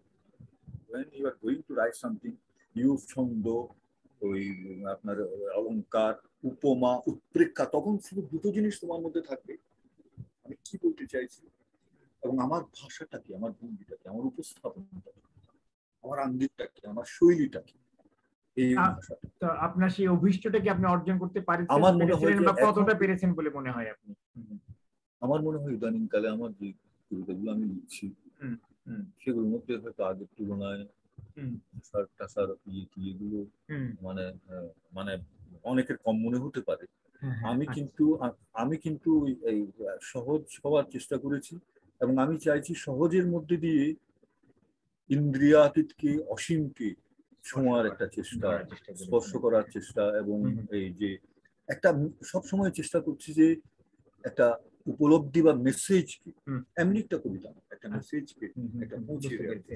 আচ্ছা, আপনি নিজেই বলেন অনেক পাঠ করেছেন, বিশ্ব কবিতা প্রচুর পড়েছেন, আপনি নিশ্চয়ই বাংলা সাহিত্যের ধ্রুপদী কবিতাগুলো পড়েছেন, বা আধুনিক যেগুলো আপনি বলছেন সুধীন দত্ত, বিষ্ণুদেও পড়েছেন। বাংলাদেশে তো 50 বছর স্বাধীনতার পর 50 বছর হলো, অনেক কবিতায় রচিত হয়েছে, অনেক কবি এসছে, নানা রকম আন্দোলনও হয়েছে আর কি। তা এখন এই মুহূর্তে 50 বছর পরে এসে বাংলা কবিতাকে আপনি কিভাবে দেখছেন, মূল্যায়ন করছেন? কোথায় এসে দাঁড়ালো, কি কি বাঁকবদল ঘটলো, বা কি কি সম্ভাবনার জন্ম দিল বাংলা কবিতা? যদি একটু আপনার অভিজ্ঞতার আলোকে, পাঠের আলোকে, বা তুলনামূলক আলোচনা, আমাদের বাংলা সাহিত্য পশ্চিমবঙ্গ এখনো রচিত হচ্ছে, বিশ্ব সাহিত্য তো আছেই সমকালী, সব মিলে যদি একটা সামগ্রিক পর্যালোচনা করতেন আমাদের বাংলাদেশের এই মুহূর্তের কবিতা, সমকালীন কবিতা নিয়ে। আমার একসময় খুব ভালো পড়াশোনা ছিল, কিন্তু আমার মাঝখানে একটা পাঠের গ্যাপও আছে। আচ্ছা, তারপরে মাঝখানে ওই যে বলেছিলাম আপনাকে, পিরিয়ডে নানান কারণে, সামাজিক, সাংসারিক, নানান কারণে একটা পাঠের গ্যাপ করেছিল। ওইটা আমি পুরোপুরি হয়তো এখন রিকভার করি। তারপরে আমার যতটুকু মনে হয়েছে, আমার মনে হয়েছে বাংলাদেশের কবিতা যে সামাজিক পরিপ্রেক্ষিতে, ধরুন একটা আন্দোলন, ধরুন একটা সংগ্রাম, একটা যুদ্ধ, একটা মুক্তিযুদ্ধ, ভাষার জন্য সামাজিক পরিপ্রেক্ষিতে কবিতা যতটা শক্তিশালী, শুধু শুধু বিশুদ্ধ শিল্প হিসাবে কবিতা পশ্চিমবঙ্গের এখনো ধারে কাছে যেতে পারে, একদম ধারে কাছেও যেতে পারে। ভাষাতে পশ্চিমবঙ্গের যে সিদ্ধি, স্বতঃস্ফূর্ত সিদ্ধি, আপনাকে কি আমি বোঝাতে পারছি? আপনি একমত হবেন কিনা জানি না। আপনি জয় গোস্বামী বলেন আর অলক রঞ্জন বলেন, এই জেনারেশন বলেন আর সেই জেনারেশন বলেন, অনেক সময় এদের কবিতা পড়ে আমাদের সমসাময়িকদের মধ্যে, যেমন শ্রীজাতের কবিতা পড়ে মনে হয় যে শালা কবিতা লেখার আর দরকার নেই আমার, এই ধরনের ফিলিংস আমার মধ্যে আসে। তারপরেও বলা হয় যে আমি একটা কবিতা বলেছি, আমি আমার কবিতা, যে ভাষা যার যার লিখে যাও তাতে আমার কবিতা যেন থাকে দিতে পারে, মানে এই জন্যই লিখে যাচ্ছি। আমার কবিতা যে একদম শাশ্বত হবে, কালোত্তীর্ণ হবে, আই ডোন্ট থিঙ্ক দ্যাট। আবার হয়েও যেতে পারে, কে বলতে পারে? কি মনে রেখে দেবে লোকে, কি মনে রেখে দেবে, কি ভুলে যাবে, কেউ জানে না। বুঝতে পেরেছেন? অনেকের তো আমরা শুধু একটা লাইন মনে রেখেছি, ধরুন দিয়ে। কিন্তু ধরুন যে এখন একদম তরুণরাও তো এসছেন, একেবারে তরুণরা এসছেন, তারা নানা রকম নিরীক্ষা করছেন, নানা রকম শৈলী, ভাষা, সেগুলোকে আপনি একটু অনুসরণ করেন, সেখানে কি কোনো নতুনত্ব, নতুন বাঁকবদল আপনি দেখতে পাচ্ছেন? হ্যাঁ, বা যেটুকু চোখে পড়েছে সেই বিষয়ে আপনার কি মূল্যায়ন, আপনার বা কি? তার মধ্যে অনেকে আমাকে খুব আকর্ষণ করে, যেমন আপনার মাসুদ খান। মাসুদ খানের কবিতা আমাকে খুবই টানে। আচ্ছা, তার আপনার মাসুদ খানকে ঠিক একদম এই মুহূর্তে বলা যাবে না, তবুও সেটা মাসুদ খানের বয়সও প্রায় 62-63 হয়ে গেছে আর কি। হয়ে গেছে না, আমার আমার এই সময় বলা যাবে আমার প্রকৌশল না, বিশ্ববিদ্যালয় আমার 1 না, বছরের অগ্রজ তিনি ছিলেন আর কি। হ্যাঁ হ্যাঁ না ঠিক আছে, কিন্তু তার কবিতা সম্পর্কে আপনার মূল্যায়ন একেবারে পরিষ্কার, আলমগীর তো এলো না। না, আলমগীর আছে মনে আছে এখানে। যাই হোক, আরো তরুণতর যারা আছে, হ্যাঁ শামসের তাবরেজি আমাদের বয়সীদের মধ্যে, কাছাকাছি বয়সের মধ্যে শামসের তাবরেজি, তার কবিতাগুলো আমার অন্য ধরনের মনে হয়, খুবই শক্তিশালী মনে হয়। তাছাড়া শুনুন, খোরশেদ এখনো এত বেশি লিখছেন আমার, আর আমার বোধহয় এখন মনে রাখতে চাই না যে এখন মনে রেখে কি হবে, এখন স্মৃতির শ্রুতির কাল তো নেই। কিছু মনে করতে চাইলে গুগল মামা জানে, এখানে টিপলে হয়। নাম দাম এখনো অনেক মনে থাকে না। যেমন পশ্চিমবঙ্গ থেকে একটা মেয়ে আমার সঙ্গে যোগাযোগ করেছিল অনুবাদের সূত্রে, খুব হয়ে গেছিল। এই মেয়েটার অসাধারণ ভালো লাগে তার কবিতা আমার। জিলম ত্রিবেদী, তার বাবা দীপক ত্রিবেদী বোধহয় গল্পকার ছিলেন এক সময়, অকাল মৃত্যু হয়। এই মেয়েটা অনেক স্ট্রাগলের মধ্যে দিয়ে বড় হয়ে উঠেছে। সে রাইটস ভেরি ওয়েল। তার কবিতা এই খুবই সম্প্রতি তার কবিতার একটা ইংরেজি শুদ্ধ বেরিয়েছে, এবং সে মোটামুটি ভাবে আমাদের বাংলাদেশের এর মধ্যে। তারপর বাংলাদেশের মধ্যে আরো ইয়াংদের মধ্যে শুনুন, আমি সরি রে তরুণ বন্ধুদের কাছে আমি কিন্তু আমি যদ্দূর পড়ি, এমনকি এই যে রূপন টুকনেরা যারা যারা লিখছে, ডাক্তার রাইসু এবং অন্যান্যরা, এদের কবিতা যখনই যাদের চোখে পড়ে আমি পড়ি, এবং এদের মধ্যে অনেকেই ভালো লিখছেন। কিন্তু তাদের প্রতি আমার একটাই কথা, সহজ হোক, পেঁচিও না বাবা, আমার দরকার নেই, অত দরকার নেই তো, সহজ হোক। আর কবিতাকে আরেকটু মানুষের কাছে নিয়ে যাও। আধুনিক কবিতা মানুষ থেকে বড্ড বেশি বিচ্ছিন্ন হয়ে পড়ছে। সেই প্রশ্নটাই করতে চেয়েছিলাম, যে দেখা যাচ্ছে যে আমাদের কবিতার বই এখন আর আগের মতো বিক্রয় না, বিক্রি হয় না, প্রকাশকরা ছাপতেও চান না। বড় ছাপে 300-400 কবি ছাপেন। হ্যাঁ, অথচ একসময় তো কবিতা খুব জনপ্রিয় ছিল। হ্যাঁ, বন্ধু সবার কাছে যেত, একটা সামাজিক একটা ঘটনা হতো না। একজন নির্বন্ধগুণের কবিতা বলুন, শামসুর রহমান, আল মাহমুদের কবিতা প্রকাশিত হওয়া মানে একটা বড় ঘটনা ছিল। সেই জায়গা থেকে আমরা কিভাবে দূরে সরে গেলাম, জনগণও কিভাবে মুখ ফিরিয়ে নিল আমাদের আধুনিক কবিতা থেকে, এই নিয়ে কি আপনার কোনো পর্যবেক্ষণ বা কোনো পর্যালোচনা আছে? তাহলে একটু যদি। আমার উত্তরাধুনিকদের প্রতি আমার একটা মানে সবসময়, এদের মধ্যে অনেকেই আমার খুব বন্ধু, অনেকেই আমাকে তাদের দলভুক্ত মনে করেন, কিন্তু তারা কি কারণে আধুনিক থেকে উত্তরে চলে গেলেন আমি সেটা আমার বুঝতে কষ্ট হয়। আমার একটা মাথার মধ্যে ভালো করে ঢোকে না। এর মধ্যে আমাদের মৌলানা রায়চৌধুরী পশ্চিমবঙ্গ থেকেও বুদ্ধিজীবী আমাদের দাদারা এসে নানা রকম বক্তব্য রাখেন, বহু বইপত্র বহু গ্রন্থাদি আছে, কিন্তু তারপরও এই জিনিসটার অর্থটা কি, এটা তো আমার তো মনে হয় যে আরো মানুষকে কবিতা থেকে আরো দূরে নিয়ে যাওয়া এবং আরো জটিলতার সৃষ্টি করা। আমরা ইয়ের কাছে, ঐতিহ্যের কাছে, পুরাণের কাছে নানানভাবে যাই, যে এটার জন্য নতুন করে উত্তর আধুনিক হওয়া দরকার কি আছে? প্রত্যেক আধুনিকই আধুনিক। অধুনা যা কিছু হচ্ছে তা তো আজকের আধুনিক। আজকে উত্তর আধুনিক, কালকে উত্তর আধুনিক, তারপরে উত্তর আধুনিক। ওই প্রপিতামহ, বৃদ্ধ প্রপিতামহ, অতিবৃদ্ধ প্রপিতামহের মতো শুধু উত্তরে যেতেই থাকছি। মানে এটা একটা অভিযোগ আছে, এটা হয়তো একটা ধারা, আমি সেটা বলছি না। তবে আমার সবার প্রতি আমার অনুরোধ, আমাদের বাংলা কবিতার, বাংলা ভাষার একটা নিজস্ব চলন আছে। এখন আমরা এই বিংশ শতাব্দী, ঊনবিংশ শতাব্দীতেই তো হলো কেরি সাহেবের হাত দিয়ে গোড়ার দিকে, ঊনবিংশ শতাব্দীর গোড়ার দিকেই তো হলো কেরির হাত দিয়ে, যে নতুন করে যে আমাদের বাংলা ভাষার সূচনা হলো, সেটা ইংরেজি ভাষার হাত ধরে চলতে চলতে এমন হয়ে গেছে এখন আমাদের পুরো ভাষাভঙ্গি, এমনকি কবিতা পর্যন্ত। ধরুন আল মাহমুদের কবিতার মধ্যে আমি যে বাংলা, চিরন্তন বাংলাকে খুঁজে পাই, সেটা আমি শহীদ কাজী বা শামসুল রহমানের মধ্যে পাই না। জীবনানন্দ দাশের মধ্যে যতটুকু পাই আমি সেটা সমস্যার মধ্যে পাই না, অনেকের মধ্যে পাই না। তো এখন কথা এই যে বাংলা যে একটা নিজের স্বাদ গন্ধ আছে। আরো একটা ব্যাপার আছে, নতুন ধারার একটা গবেষণা হচ্ছে, যেটা কলিম খান সাহেব আর রবি চক্রবর্তী সাহেব শুরু করেছিলেন, ক্রিয়াভিত্তিক সব। এইটা একটু চর্চা করা দরকার, এটা আমি মিথ শুধু চেঁচাল হবে না তো।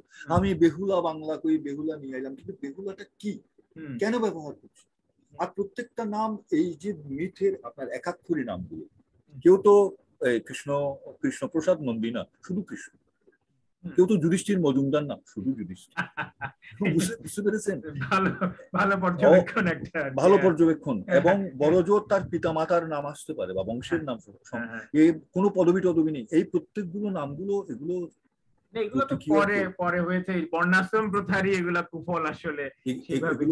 না শুনুন শুনুন, এগুলোকে আপনি করিম খান সাহেবরা যেটা বলেছেন, আমি জাস্ট রিপিটিং তাদেরকে, যে এগুলো আসলে নানান ভাবে আপনি ব্যাখ্যা করতে পারেন। তখনকার দিনে এই জিনিসগুলো যে লেখা হয়েছে, এটাকে আপনি একটা কাহিনী হিসেবে ধরতে পারেন, এটাকে আপনি একটা পুরাণ হিসেবে ধরতে পারেন, এটাকে আপনি একটা সামাজিক ব্যাখ্যা হিসেবে ধরতে পারেন, একটা অর্থনৈতিক ব্যাখ্যা হিসেবে ধরতে পারেন।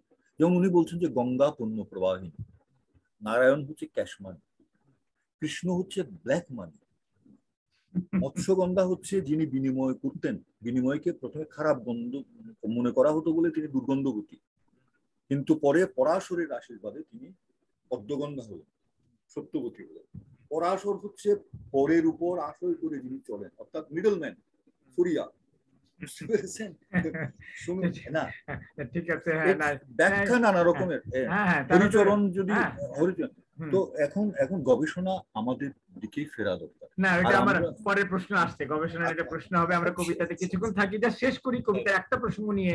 আপনার কি মনে হয় যে ছন্দ বিষয়ে যে এই প্রজন্মের বা নতুনদের বা অনেকেরই যে এক ধরনের একটা অনীহা বা ছন্দকে বাদ দেওয়ার একটা চেষ্টা সচেতন ভাবে, সেইটা কি কোনো ভূমিকা দেয়? আপনি তো একদম রীতিমতো ছন্দ বিষয়ে বিশারদ, আপনারা তো ছন্দ একেবারে খোলাম কুচির মতো খেলে। এই প্রপঞ্চটা নিয়ে যদি একটু আলোচনা করতেন আপনি। আসলে ছন্দ নিশ্চয়ই ছন্দকে নিয়ে নানা রকম কাজ করা সম্ভব, ব্যবহার করে না করে, কিন্তু এটা নিয়ে একটু পরিষ্কার ধারণা তো থাকতে হবে। সেই ধারণার বশবর্তী হয়ে কি আমরা করছি, নাকি এমনি একটা হুজুগে বা এক ধরনের একটা বিদ্রোহ, মানে অকারণ বিদ্রোহের কারণে করছি? আপনার অভিজ্ঞতা কি বলে, আপনার পর্যবেক্ষণ কি বলে? আমার পর্যবেক্ষণ বলছে যে ছন্দ না থাকলে, এমনকি যেগুলোকে আমরা বলি যে রিদমিক প্রোজ, স্পন্দমান গদ্য, তার মধ্যে একটা ছন্দ আছে, ভ্রান্ত সেই আদিম যুগে। আপনার আওয়াজটা একটু কমে গেল, দেখেন তো দেখি। না, বলছি যে এই ছন্দ যদি না থাকে কবিতার মধ্যে, এটা হচ্ছে কবিতার মূলে আরেকটি কুঠার আঘাত। কারণ মানুষ যে সময় কবিতাকে মনে রাখার পেছনে এক নম্বর শর্ত হচ্ছে যে ছন্দ। কেননা মানুষ অতীতে যে কথাগুলোকে ছন্দ মিলিয়ে কেন বলতো, শুধু মনে রাখার খাতিরে। প্রথম দিকের সমস্ত কাহিনীকে ছন্দে বলা হতো। কেন ছন্দে বলা হতো? ছন্দে বলা হতো যে যাতে মনে রাখতে সুবিধা হয়। এখন আমি ছন্দ সরিয়ে নিলে আমি কবিতাকে মেরে ফেললাম, আমি কবিতাকে মানুষের মন থেকে সরিয়ে নিয়ে গেলাম। যাকে বলা হয় যে স্পন্দমান গদ্য, রিদমিক প্রোজ, তার মধ্যে একটা ছন্দ আছে, তাই না? আপনি একটু পড়ে যান, নিশ্চয়ই। হ্যাঁ, পাঠের ভিতর দিয়ে বোঝা যায় কোথায় কি আপনি বোঝা যায়, একটা দোলা হচ্ছে, দ্রুতগতি হচ্ছে, ধীরলয় হচ্ছে। হ্যাঁ, ধীরলয় হচ্ছে। তারপর ধরুন অমিত্রাক্ষর, মিললেই বটে, কিন্তু আপনার মনে রাখতে অসুবিধা। কনক আশ্রমে বসে দশা আনন্দ বলি, হেমকূট হই বসে কিন্তু এখন এই জগতে সেরকম হবে না, কিন্তু ছন্দের একটা ভূমিকা তো থাকতেই হবে, নেপথ্যে হোক, আড়ালে হোক, প্রচ্ছন্নে হোক, কোনো না কোনো ভাবে। সেই বিষয়টা কি আপনি একটু বলবেন আমাদের প্রজন্মের জন্য, যে নিরীক্ষা করলেও কিভাবে নিরীক্ষা করা উচিত? হ্যাঁ, জয় গোস্বামী আমাদের থেকে সামান্য বড় বয়স, আমাদের প্রজন্মেরই কবি, ছন্দ নিয়ে প্রচুর পরীক্ষা নিরীক্ষা করেছেন। কত রকমের যে ছন্দকে নিয়ে খেলেছেন সেটা আর বলার মতো না।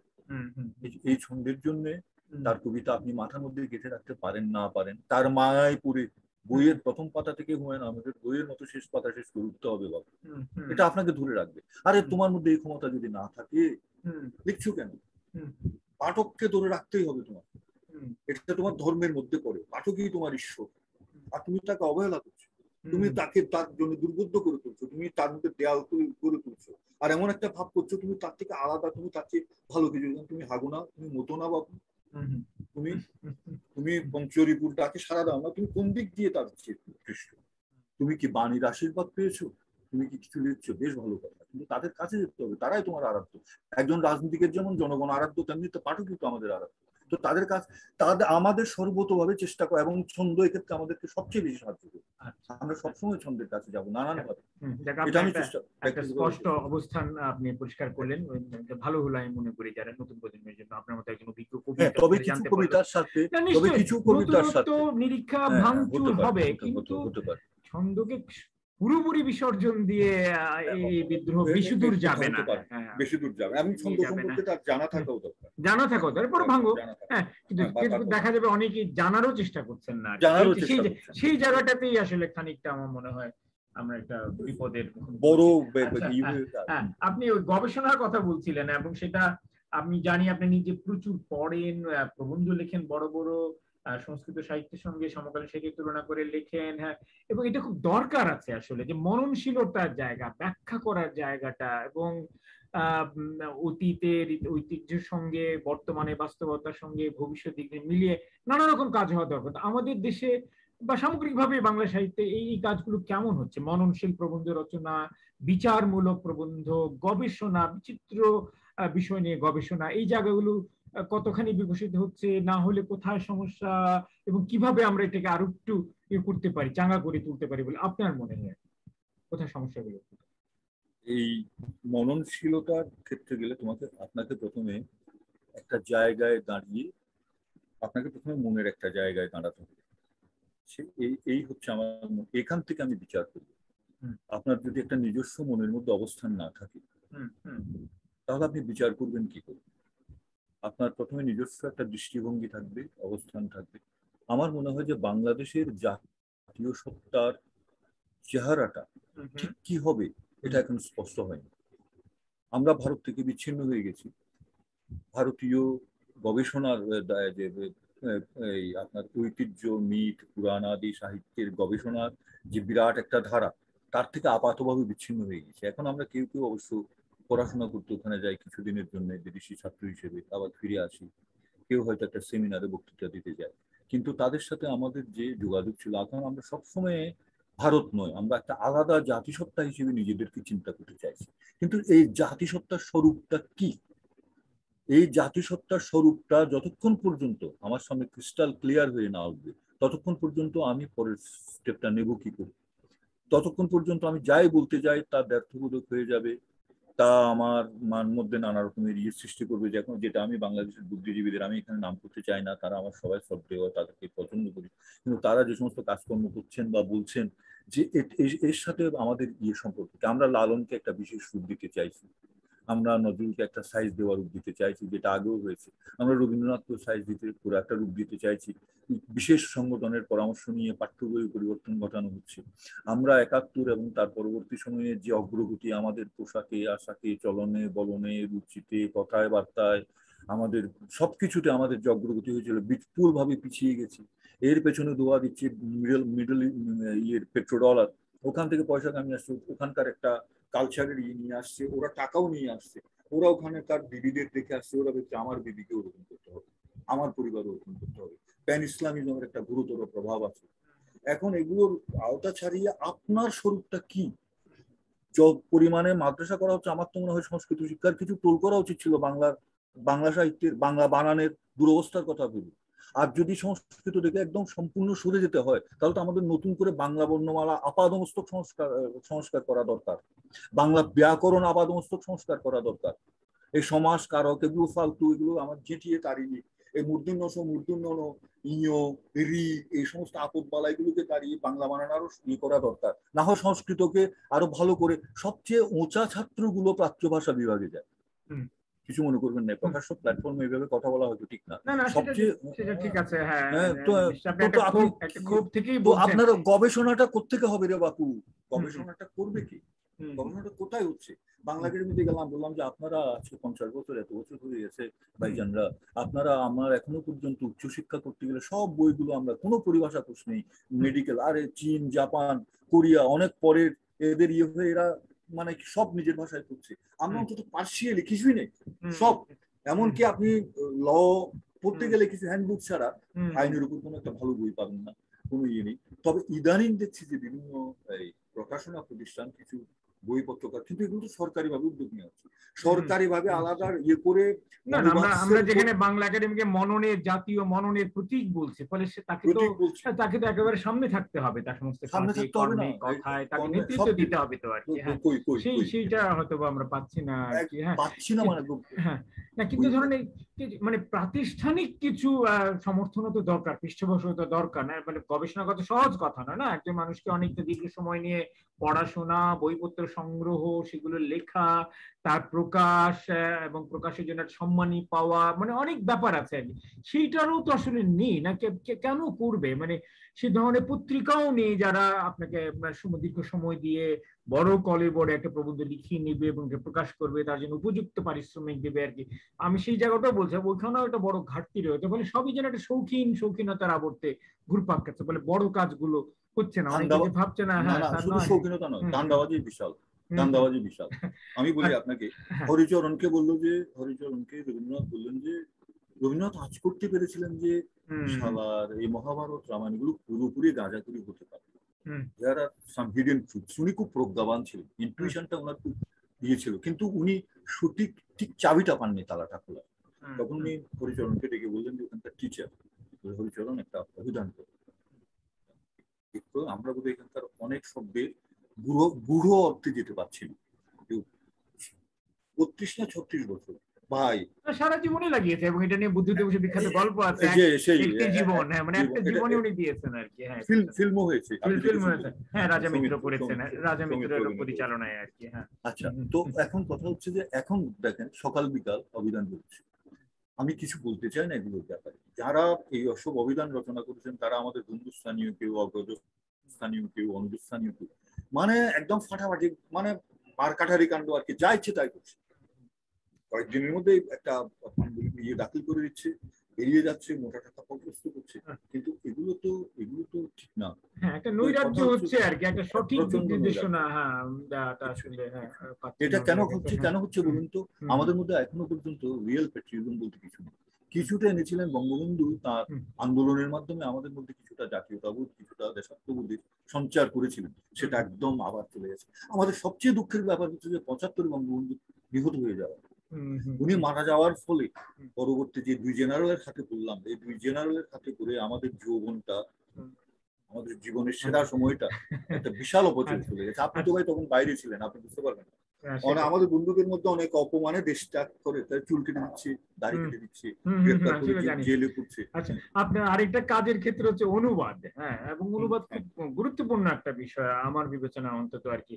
তো সেই গুরুত্বটা আমরা কতটা অনুধাবন করছি, বা আপনার নিজের কি অনুবাদ ভাবনা, অনুবাদ চিন্তা, দেশে সামগ্রিকভাবে যে অনুবাদ সাহিত্যের একটা চর্চা হচ্ছে, তার ভালো মন্দ বিবেচনা, এবং শেষমেশ আমাদের বাংলা সাহিত্যকে কিভাবে অনুবাদের মাধ্যমে আমরা বিশ্বের দরবারে পৌঁছাতে পারি। আমরা যতই গর্ব করি না কেন বাংলা পৃথিবীর এই এত নম্বর ভাষা, এত নম্বর তার পাঠক, বিশাল পাঠক রয়েছে, কিন্তু সেটা তো সেইভাবে স্বীকৃত হচ্ছে না, যেহেতু আমাদের সাহিত্যগুলো অনুবাদ হচ্ছে না।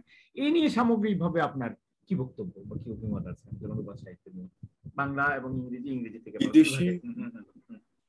বিদেশি ক্লাসিক বা বিদেশি বিশ্ব সাহিত্যের মধ্যে যেগুলো মানে রিমার্কেবল বুকস, প্রথম কথা হচ্ছে ধরুন যে রুশ সাহিত্য। রুশ সাহিত্য অনুবাদের ক্ষেত্রে রাশিয়ানরা একটা বিশাল ভূমিকা নিয়েছে, তো আপনি জানেনই।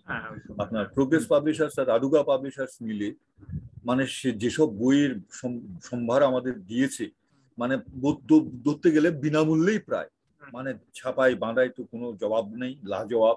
ওরা যে ফন্ট ব্যবহার করতেন, ওরা যে বানান রীতি ব্যবহার করতেন, এগুলো অনেকেই আমরা এই যে ভয় লেনিন এই স্টাইলে আসম আব্দুর রব, আমাদের মধ্যে একটা ফ্যাশনই চলে আসে রুশ সাহিত্যের স্টাইলে নামের বানান লেখা টাকা। তো এইটা একটা বিরাট প্রভাব পড়ছে। প্রচুর বই অনুবাদ হয়েছে, এবং অন্যান্য ক্ষেত্রেও, যেমন মানবেন্দ্র বন্দ্যোপাধ্যায় একাই তো একটা মানে ধরেন প্রতিষ্ঠান, সুরেন্দ্রনাথ রাহা বলেন, আর অনেকে আছেন, প্রচুর অনুবাদ করেছে, প্রচুর। এখন আমি ধরেন বইয়ের হাটের সদস্য, এখন বইয়ের হাটের সদস্য যদি আমি প্রত্যেকদিন বইয়ের হাটের ওয়ালে একবার করে যাই, তাহলে আমি অন্ততপক্ষে 4টি পিডিএফ পাই যে নতুন নতুন অনুবাদের, এগুলো আগে হয়ে গেছে। তো এরপর আমরা তো ভাই সাধারণ একটু পাবলো কোয়েলো বা একটু বদলে, এগুলো তো কোনো লাভ নাই। সিরিয়াসলি অনুবাদ, এখন বাংলাদেশে সিরিয়াসলি অনুবাদ হচ্ছে, কিছু কিছু অনুবাদের কাজ হচ্ছে, অনেকেই কমার্শিয়ালি অনুবাদ করাচ্ছে, অনেকেই। এই মুহূর্তে আমি নিজে অনেকগুলো অনুবাদের সঙ্গে জড়িত আছি, 3-4টে অনুবাদের সাথে, বিভিন্ন মানে সংস্থার সাথে। এবং বইগুলো নানা ধরনের, ধরুন একটা বই ধরুন গিয়ে অ্যানথ্রোপোলজি, একটা বই ধরুন গিয়ে পিওর সাহিত্য, আরেকটা বই ধরুন গিয়ে কবিতা, আরেকটা বই ধরুন গিয়ে ইতিহাস। এই যে নানা ধরনের বইয়ের অনুবাদ ফরমাইশ দিয়ে টাকা দিয়ে অনুবাদ করাচ্ছে, এটা একটা শুভ লক্ষণ। অনুবাদ হোক। আমাদের এই অনেক কবিরা ব্যক্তিগতভাবে নিজেদের কাজকর্ম অনুবাদ করাতে চাইছেন, সেদিন আমি বাংলা একাডেমিতে গেলাম, আমার ওখান থেকে বলা হচ্ছে যে আমাদের বাংলাদেশের প্রধান কবিদের বলছে, দাদা আপনিও যদি করেন, আমি নিশ্চয়ই আমি চেষ্টা করবো করেন, যে এই প্রধান কবিদের কাজ ধারাবাহিকভাবে অনুবাদ করে, ইংরেজিতে অনুবাদ করে বই বের করা, মাহমুদুল হক, শহীদ কাদরী। হ্যাঁ, তো এগুলো ভালো উদ্যোগ, কিন্তু আমার মনে হয় যে সরকার থেকে এগুলো সরকারি ভাবে না হলে হয় না। সেটাই বলছিলাম, বই বের করলেই তো আর হলো না। হ্যাঁ, এটা তো না একেবারে না না না, এটা হলো প্রথম পদক্ষেপটা। এরপরে কিন্তু আরো অনেক কটা পদক্ষেপ রয়ে গেছে, বিতরণ, বিপণন, বাইরের প্রকাশকদের সঙ্গে যৌথভাবে সেগুলো করা, আলোচনা হওয়া, সেই কাজগুলো তো কিছুই হচ্ছে না। আমরা কেউ জানিও না মনে কিভাবে করতে হবে এবং কাদের সঙ্গে কাজগুলো করতে হবে। সে বিষয়ে কি আপনার কোনো কোনো পরামর্শ আছে অন্তত, যে আমাদের প্রকাশকরা নিয়ম করে প্রতি বছর ফ্রাঙ্কফুর্ট বই মেলায় যান, হ্যাঁ, কিন্তু কি হচ্ছে বাইরের প্রকাশকদের সঙ্গে কতখানি যৌথ মানে উদ্যোগ তারা নিতে পারছেন তাও জানি না। কিন্তু আমাদের সাহিত্য কিন্তু সেই মতো করে অনুবাদ হয়নি। আমরা বারবার বলি যে জীবনানন্দ নোবেল পেতেন, অমুক বিভূতিভূষণ নোবেল পেতেন, শুধু শুধু শুধু যদি অনুবাদ হতো আর কি। তো হয়নি কেন, বা যেগুলো হচ্ছে সেগুলো সেখানে পৌঁছচ্ছে না কেন, কোথায় বাধাগুলো আসলে? প্রথম কথা হচ্ছে, এখন যে যুগ এসছে, যে আপনার গ্লোবাল ভিলেজের যে যুগ এবং যোগাযোগের যে হয়ে গেছে, এবং এই আপনার এই বিভিন্ন অ্যাপসের কল্যাণে অনুবাদের কাজটাও আগের চেয়ে অনেকটা সহজ হয়ে এসছে আমার মনে হয়। আগে আমরা যেরকম হাতটা করতে হতো, এখন হাতটা করতে হয় না। যে কোনো রেফারেন্স আমরা চাইলেই আমরা সার্চ ইঞ্জিনে গিয়ে আমরা প্রায়ই হাতে পেয়ে যাই। আমার কালকে ফড্ডাসির কোনো প্রতিশব্দ পাই কিনা একটা লেখার জন্য দরকার হলো, কিসের ফড্ডাসি চেনেন আপনি? ফার্সি শব্দ ওটা, ধরুন একটা সার্গেইয়া শব্দ, ওই যে একটা চোঙের মধ্যে আছাড়গুলো ঢুকিয়ে পেছন থেকে পাইপ গানের স্টাইলে মুখে একটা ঠুকে দেওয়া হয়, পেছনে একটা ঠুকে ঠাস করে শব্দ করে দেবে, গ্রামের বাচ্চারা খেলে। আচ্ছা আচ্ছা। আচ্ছা, তো এই ফড্ডাসির তাও পেয়ে গেলাম, গুগল মামা সব জানে। মানে অদৃশ বর্ধন লিখতেন না, আমার মা সব জানে, ধারাবাহিক সব জানে, এখন গুগল মামা সব জানে আপনার। তো কিসে ছিলাম আমরা, প্রসঙ্গটা হচ্ছে যে অনুবাদ। আপনি বলছিলেন যে আসলে এই কাজের জন্য সরকারেরই একটা আসলে ভূমিকা নেওয়া উচিত, উদ্যোগ নেওয়া দরকার। এবং আরেকটা কথা হচ্ছে যে প্রকাশকদের যেটা দরকার, তাদের যেমন ধরুন আমি ব্যক্তিগত অভিজ্ঞতা থেকে বলি, এই যে পাওলো কোয়েলহোর যে বইটা অনুবাদ করলাম, সেটার চেয়ে ভালো অনুবাদ আমার মনে হয় যে ধরুন উর্দু আলী বা একুনি নিশু একটা বই বা কন্টেন্টের বিচারে ওগুলো হচ্ছে হয়তো বেটার, কারণ আরো ভারী কন্টেন্ট, আরো সিরিয়াস কন্টেন্ট, কিন্তু সেগুলোতে কোনো সেরকম কোনো প্রচার পায়নি। এটা প্রকাশকের একটা ঘাটতি। কিন্তু ওটা প্রচার পেয়ে গেছে কেননা তাদের ভালো আউটলেট আছে, 4-5-4টে দোকান। এটা এমন প্রচার পেয়ে, যেটা কলকাতা থেকে আমাকে, লন্ডন থেকে, আমেরিকা থেকে, ভাই তুই করছিস বললাম, আরে ভাই অনুবাদ এটা তো আমি তো করছি ফরমাইশে, আসলে আমি পাওলো কোয়েলহোর অনুবাদ হয়তো করতামই না, কারণ এটা আগেও করেছে, একাধিক অনুবাদ হয়েছে বাংলাতে, এর আগে আরো 2-3টে অনুবাদ হয়েছে করতাম। কিন্তু ওটাই সব লোকে বলছে, কেন বলছে? এই যে প্রচারটা, আউটলেটটা ভালো, ওদের পার্টিঘরের একটা ফিস ভ্যালু আছে, এবং এরা এখন এইটা, কিন্তু অন্য প্রকাশকরা সেটা করতে পারছে না, আরো বড় বড় প্রকাশকরা করতে পারছে না, বই পড়ে থাকছে তলানিতে। আর তাছাড়া আপনি যদি হন, আপনি যদি তেমন নামী লেখক না হন, আপনার বই মেলাতেও আপনার বইগুলো পেছনের সারিতে পড়ে থাকবে, মানুষের চোখের সামনে আসা স্কোপই তো পাচ্ছে না। আমি আমার কবিতা সম্পর্কে আমি পাঠকদের খুবই ভালো রেসপন্স পাই, ফেসবুকে, সামাজিক মাধ্যমে, ব্লগে, কিন্তু বই কেন কাটতে হয়? কারণ বইগুলো মানুষের সামনে যেতে হবে তো রে ভাই। ভালো হলো আপনি প্রসঙ্গটা তুলে, আমি প্রকাশকদের বিষয়ে বা আমাদের প্রকাশনা শিল্প নিয়ে একটা আলোচনা করতেই চাই আপনার কাছে। তো সেখানকার মানে এখন তো ধরেন অনেক বড় বড় প্রকাশকরা মাঠে নেমেছে, ভালো বিনিয়োগ নিয়ে নেমেছে, এখন প্রযুক্তি এসে গেছে, নানা রকম আধুনিক প্রযুক্তি, এখন সামাজিক মাধ্যমে ও বিপণনের ওয়েবসাইট, বিভিন্ন ধরনের পেজ করে করাই যেতে পারে। তারপরেও কেন আমাদের প্রকাশনা জগৎটা সেরকম পেশাদার হয়ে উঠছে না? তারা কেন ঠিকঠাক মতো বই সম্পাদনা করছে না? বইয়ের বিতরণ বিপণনটা কেন ঠিক মতো হচ্ছে না? লেখকদের কাছে লেখকরা কেন ঠিকঠাক সম্মানী বা এক ধরনের স্বচ্ছতা, এই জিনিসগুলো, এই চর্চাগুলো কেন হয়ে উঠছে না? যে একজন লেখক, আপনার মতো একজন লেখক, আপনি এখন পূর্ণকালীন লেখক, আপনি তো সির্ফ অনুবাদ করে এবং বই প্রকাশ করেই আপনি জীবন নির্বাহ করতে পারতেন আনন্দের সঙ্গে। কেন সেই পরিসরটা তৈরি হচ্ছে না? কোথায় সংকটটা, বা কিভাবে হতে পারে? কোথাও কি কোনো আশার আলো দেখতে পাচ্ছেন আপনি? আমার মনে হয় যে যদি এই মানে কলমের একটা যুগ থাকে এবং নিজের একটা ক্ষমতা থাকে, তাহলে এখানে মোটামুটি অনুবাদ লেখালেখি করে টিকে থাকা মোটামুটি ঢাকাতে, but not in Chittagong. Chittagong কিন্তু ড্রাস্টিক্যালি, চিটাগাংয়ের পথিকৃৎ পত্রিকাগুলো চট্টগ্রামের, তাদের ভূমিকা শোচনীয়ভাবে নিন্দাজনক। নাম বলবো না, নাম বলে শুধু শুধু ইয়ে নষ্ট করার লাভ নেই। চট্টগ্রামের শীর্ষস্থানীয় পত্রিকা প্রথম, দ্বিতীয়, তৃতীয়, সেটা আলাদা প্রসঙ্গ, কিন্তু আমরা ওই যে প্রকাশনা শিল্পটাকে নিয়ে একটু থাকি, মানে আপনি যদি কয়েকটা সংকট আমি চিহ্নিত করতে বলি, কয়েকটা সংকট এবং আপনার কিছু পরামর্শ যদি দিতে, সেটা কাজে লাগবে আমি মনে করি। সেটা হচ্ছে সমালোচনা না করে এখানে ঢাকাতে মোটামুটি করা যায়, এটার দিকে থাকা যায় বলে আমার মনে হয়েছে, কারণ আমি ওইভাবে এখন করতে গেলে ঠিকই আছে, 1 নম্বর।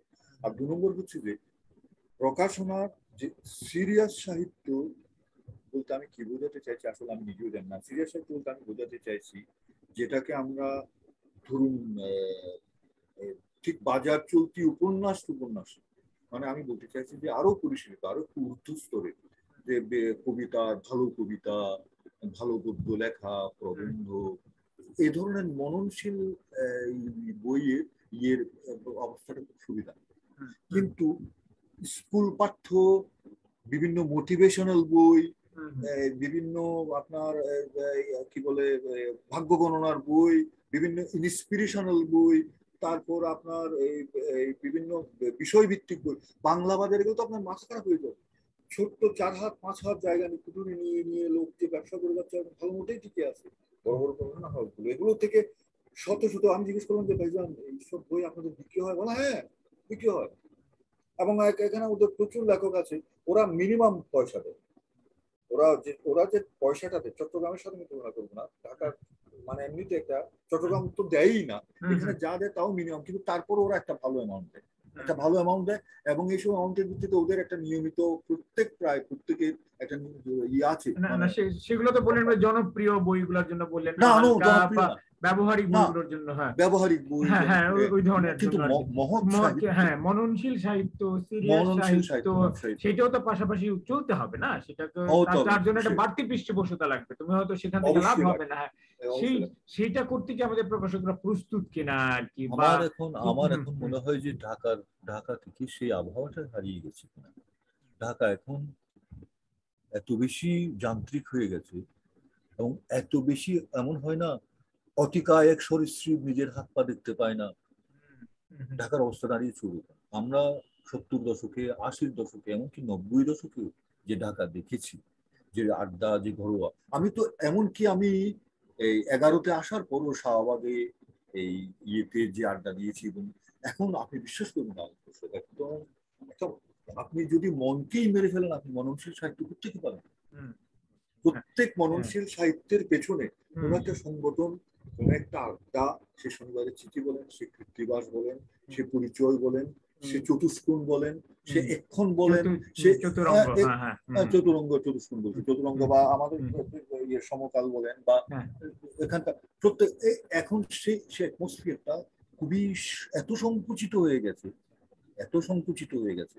আর একটা কথা হচ্ছে, আমরা যা এখন লিখছি করছি, আমরা কি তা বলতে চাইছি? এই প্রশ্নটা এসে গেছে। আমরা যা বলতে চাইছি তা কি বলতে পারছি? যা বলছি তা কি বলতে চেয়েছিলাম?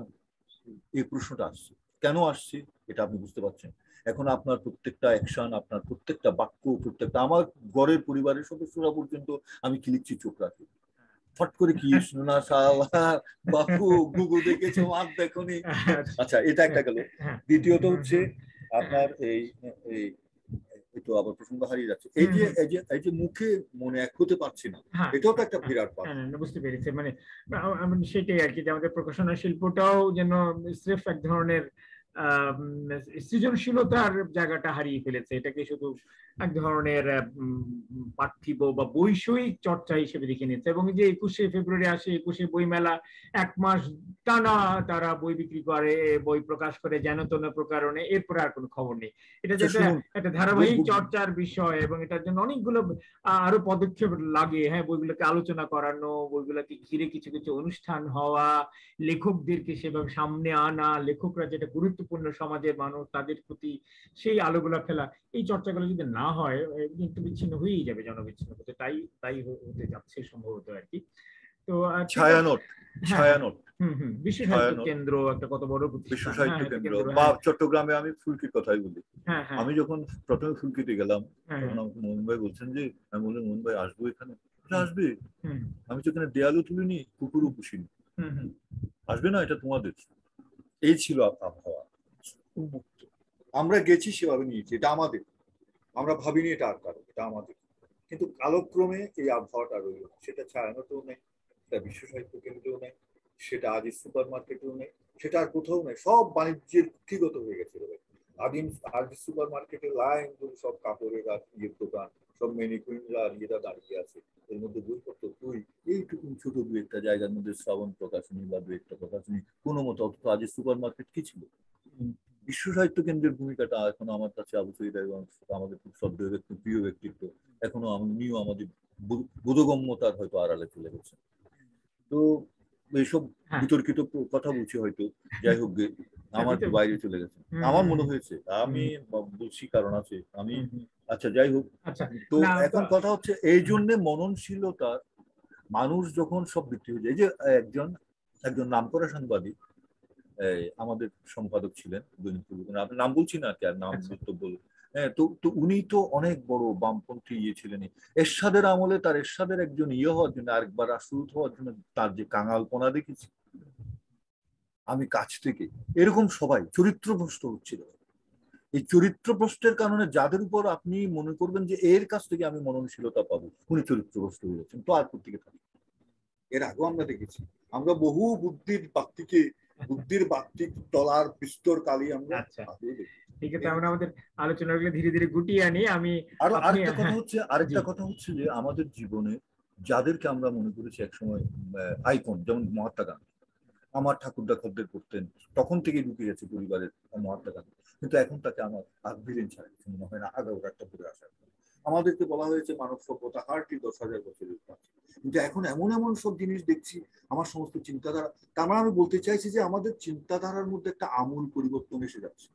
আমরা আসই সব যে সমস্ত চিন্তা ভাবনা নিয়ে বড় হয়েছি, এগুলো আমাদের পায়ের কাছ থেকে নিচে থেকে সরে গেছে। আমি যদি এখন ইন্ডিয়া চলে যেতাম, 50 বছরে আমি ভারতীয় নাগরিক হয়ে যেতাম। আমি যদি পড়াশোনা করতে গিয়েছিলেন, কিন্তু এখন আমি কিন্তু প্র্যাকটিক্যালি আমি কোনো জায়গাতে একাত্ম হতে পারছি না। এখানকার সাথে আমি পুরোপুরি একাত্ম হতে পারছি না, কারণ এখানে আমি আমাদের অনেক কিছু এমন ভাবে ধ্বংস হয়ে যেতে দেখছি, এগুলো আমার নেচারালি ভালো লাগছে না। আপনি বিষাদ বৃক্ষ পড়েছেন মিহির গুপ্ত, এর মধ্যে হয়তো আমার কিছু কিছু আছে, হয়তো আমি আরো কিছু যোগ করতে পারি। এগুলো একটা বেদনা। আমি এখানকারও হতে পারছি না, আমি ওখানকারও হতে পারলাম, অথচ আমি সবাকার।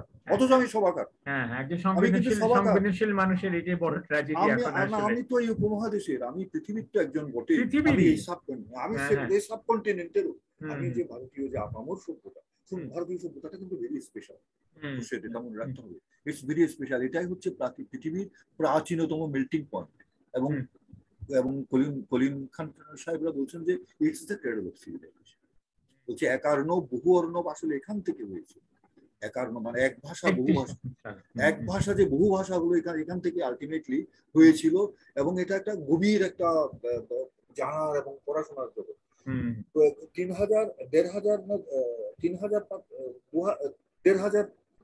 1800 পাতার হরিচরণের বঙ্গীয় শব্দকোষ, কলিম খানদের বঙ্গীয় শব্দার্থকোষ 3,500 ছাড়িয়ে, আরো বড়, আরো বড়।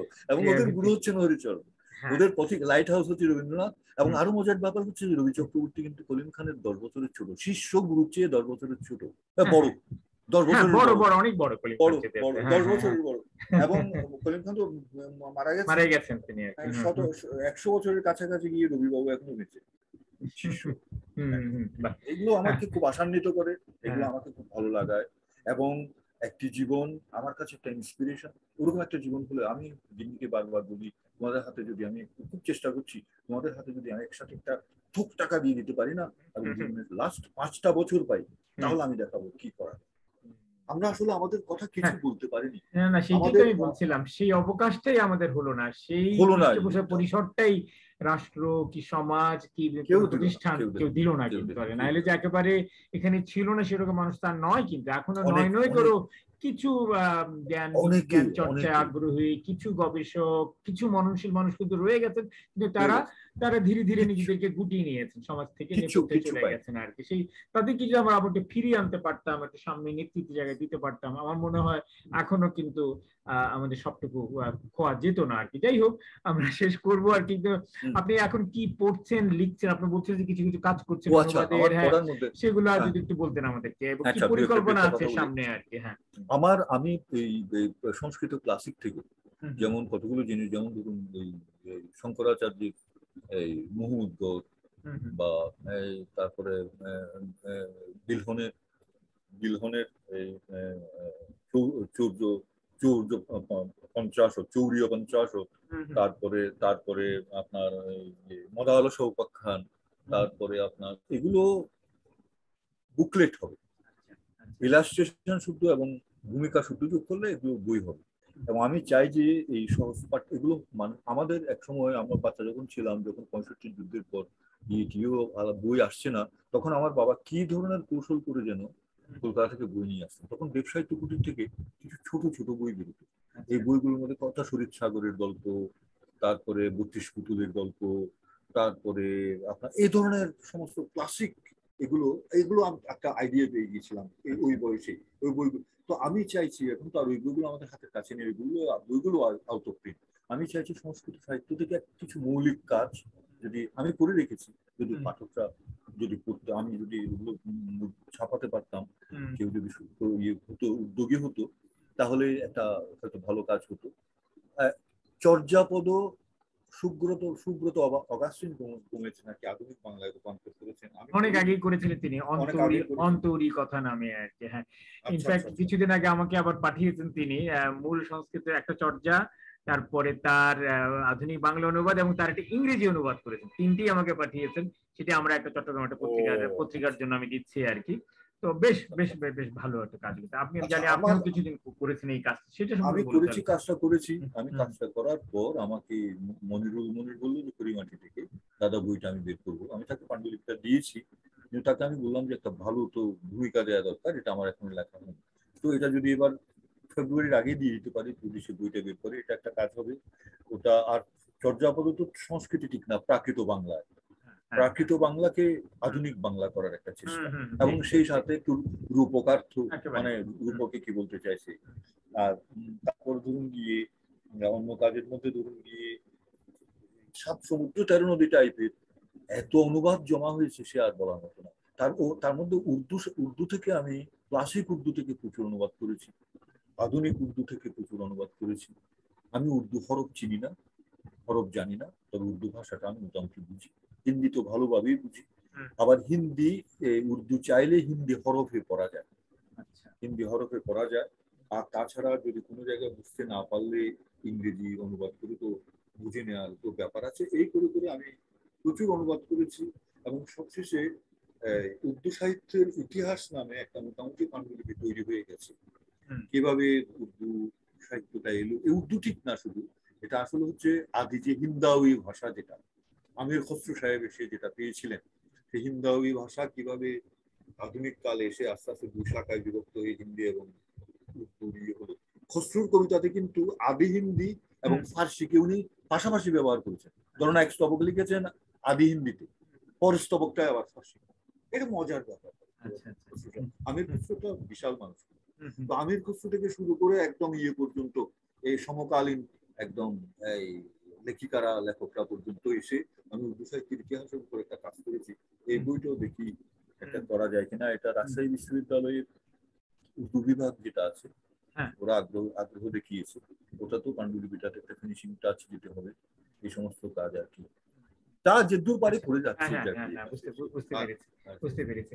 তো আমাদের হাতে আছে আরো মিনিট 15 সময় আছে, আমি একটু দেখি কিছু মন্তব্য যদি এখান থেকে আমরা নিতে পারি।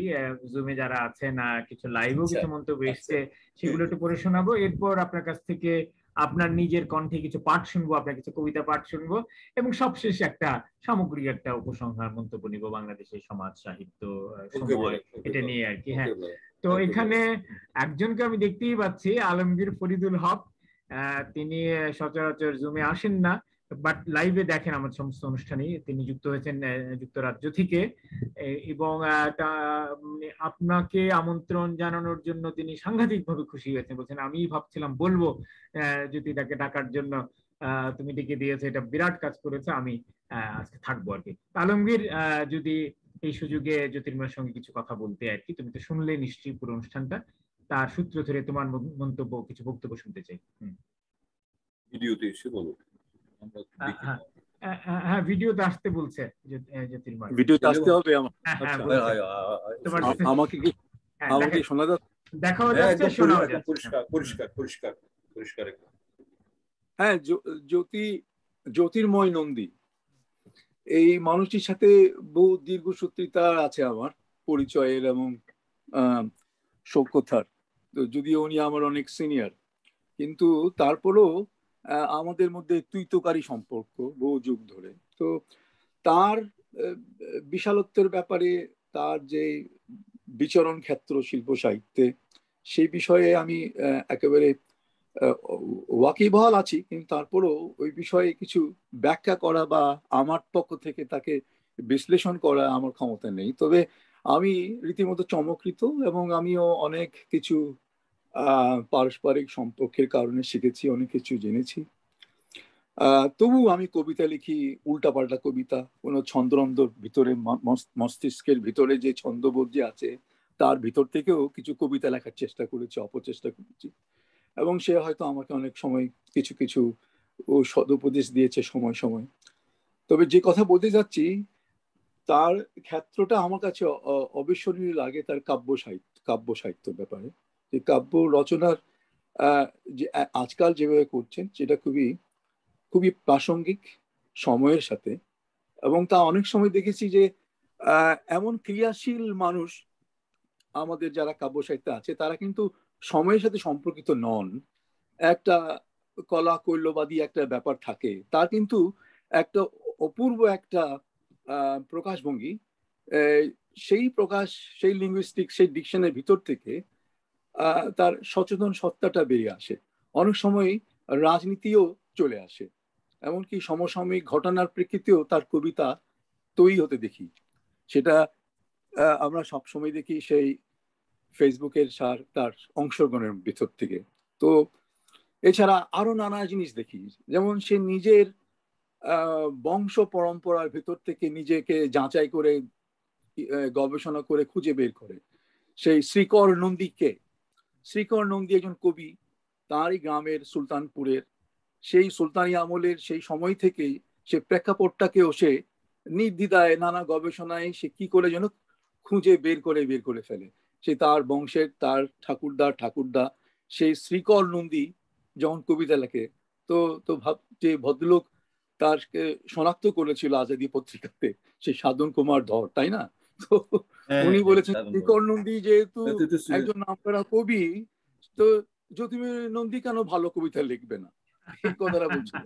তারপর সেই সূত্র ধরে জ্যোতির্ময় নন্দী পুরোপুরি সুলতানপুর গ্রামের নৃতাত্ত্বিক বিশ্লেষণ করে, এবং সেই সময়কালটা, সেই সময়ের সুলতানি আমলের সেই সকল অনুষঙ্গ বের করে রীতিমতো একটা বিস্তার ঘটিয়েছে, তার বংশের পরম্পরাটা টেনে তুলেছে।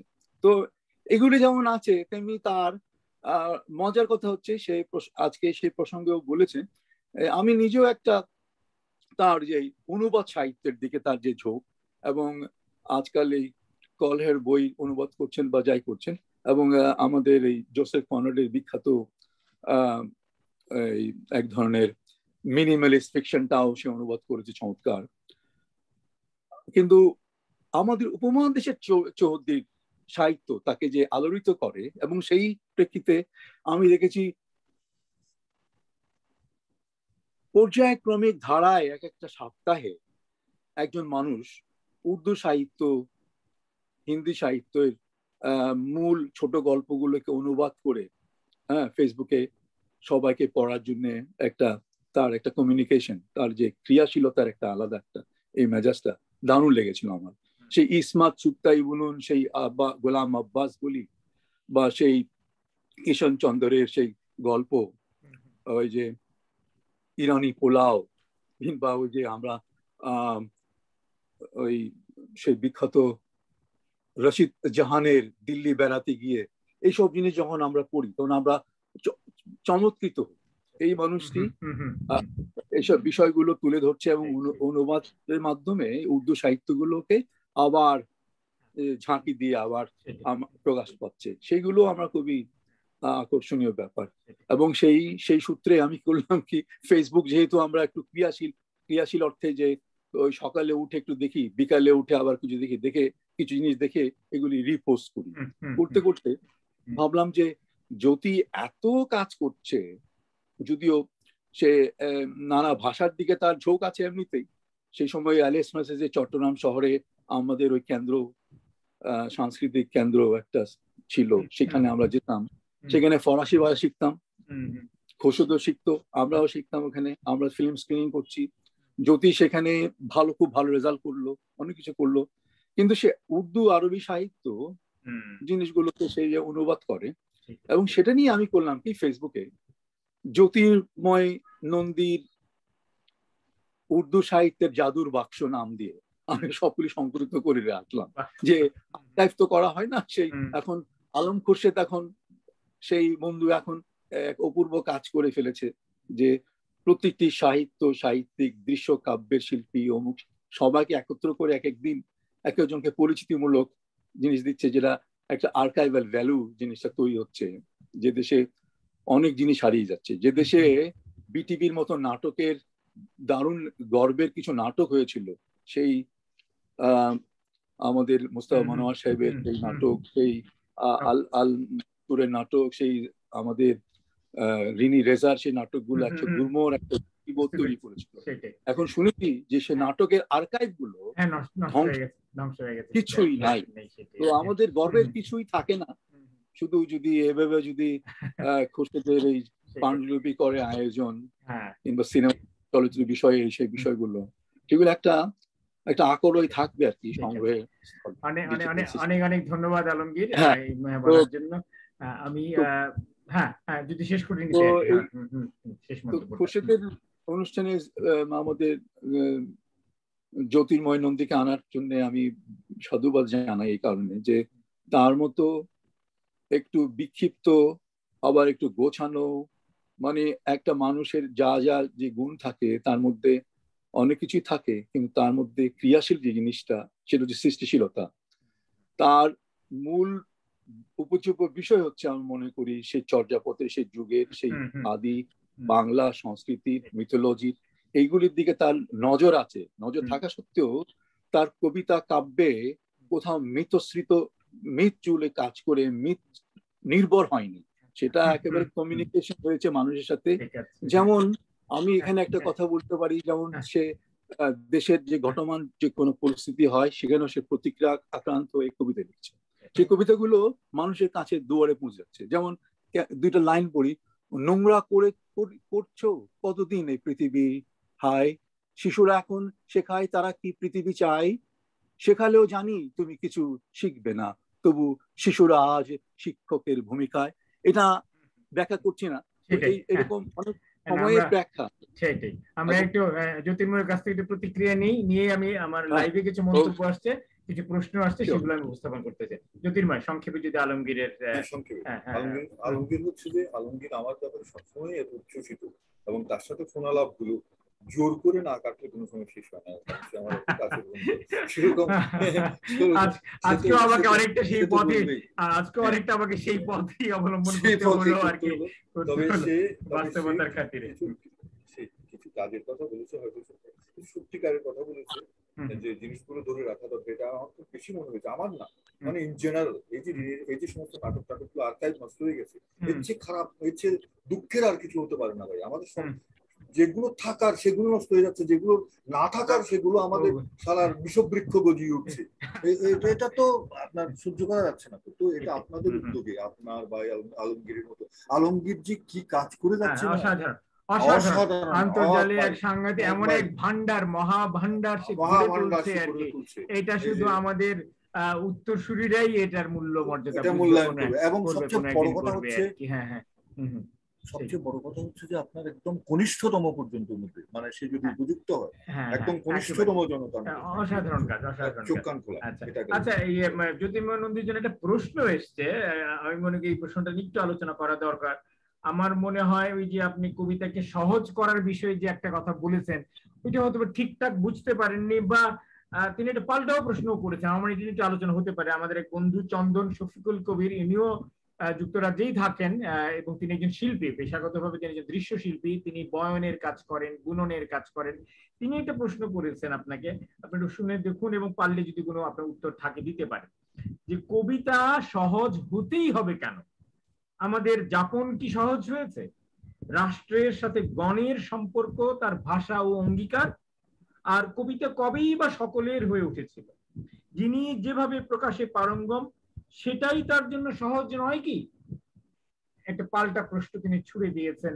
আপনি কি আপনার পূর্বতন মন্তব্যটাকে আরেকটু খোলাসা করে বলতে চান, বা তার প্রত্যুত্তরে কি আর কিছু যোগ করার আছে? আমি বলি এই তবু ভাষা যার যার লিখে যায়, তাতে আমার কবিতা ভাষা যার যার, এটা আমাদের কিছু বলার নেই। আমি শুধু বিনীতভাবে এটুকু বলতে চেয়েছিলাম যে মানুষের কাছে যাওয়ার সুবিধা, একাকী গান নহিত গায়কের, গাহিতে হবে দুইজনে, একজন গাবে ছাড়িয়া গলা, অন্যজন গাবে বলে, তটের বুকেতে লাগিলে ঢেউ তবে তো কলরব ওঠে। আমার বোবা শব্দগুলো যদি আপনার মুখে কোনো ঢেউ না তুলতে পারে, তখন তো কোনো কলরব উঠবে না। এই জন্য আমি কবিতাকে সহজ করার কথা বলছিলাম। আর সহজ মানে আমি একটা উদাহরণ দিচ্ছি। একসময় আমি দুটো লাইন লিখেছি, প্রস্তাবে ত্রস্ত সুখ, প্রস্থানে অকস্মাৎ আস্থাহীনতা, সুনিপুণ ব্যবচ্ছেদ স্বগত তর্পণে, আবর্তনে কার প্রতি বিধাতার সুদাক্ষিণ্য আদি ইতস্তত বিলাপী চিন্তন, সমক্ষে অযাচিত দাক্ষিণ্য সংকীর্তন, কবে হে স্বাগত মৃত্যু আদি আকিঞ্চন। এই সমস্ত এভাবে, এটা এক ধরনের শক্ত ভাষা। আবার সুধীন্দ্রিয় একটা ভাষা, আরেক ধরনের ভাষা। এটা ইয়ে শুনে এই মহিবুদার প্রসঙ্গে এসেছে, মহিবুদাকে একদিন আপনার অনুষ্ঠানে ডাকবেন, তাকে আমি ডেকেছিলাম। উনি ওটি প্রযুক্তি বিমুখ, তিনি প্রযুক্তি ব্যবহার করতে জানেন না, ফলে তিনি সবিনয়ে আমাকে না করেছেন আর কি।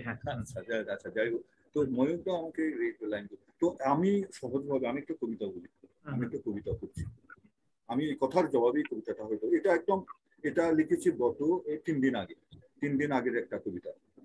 খুশিদ কি শুনতে পাচ্ছেন? হ্যাঁ, শুনতে পাচ্ছি। কবিতাটার নাম হচ্ছে পৌত্তলিক। আচ্ছা। পৌত্তলিক।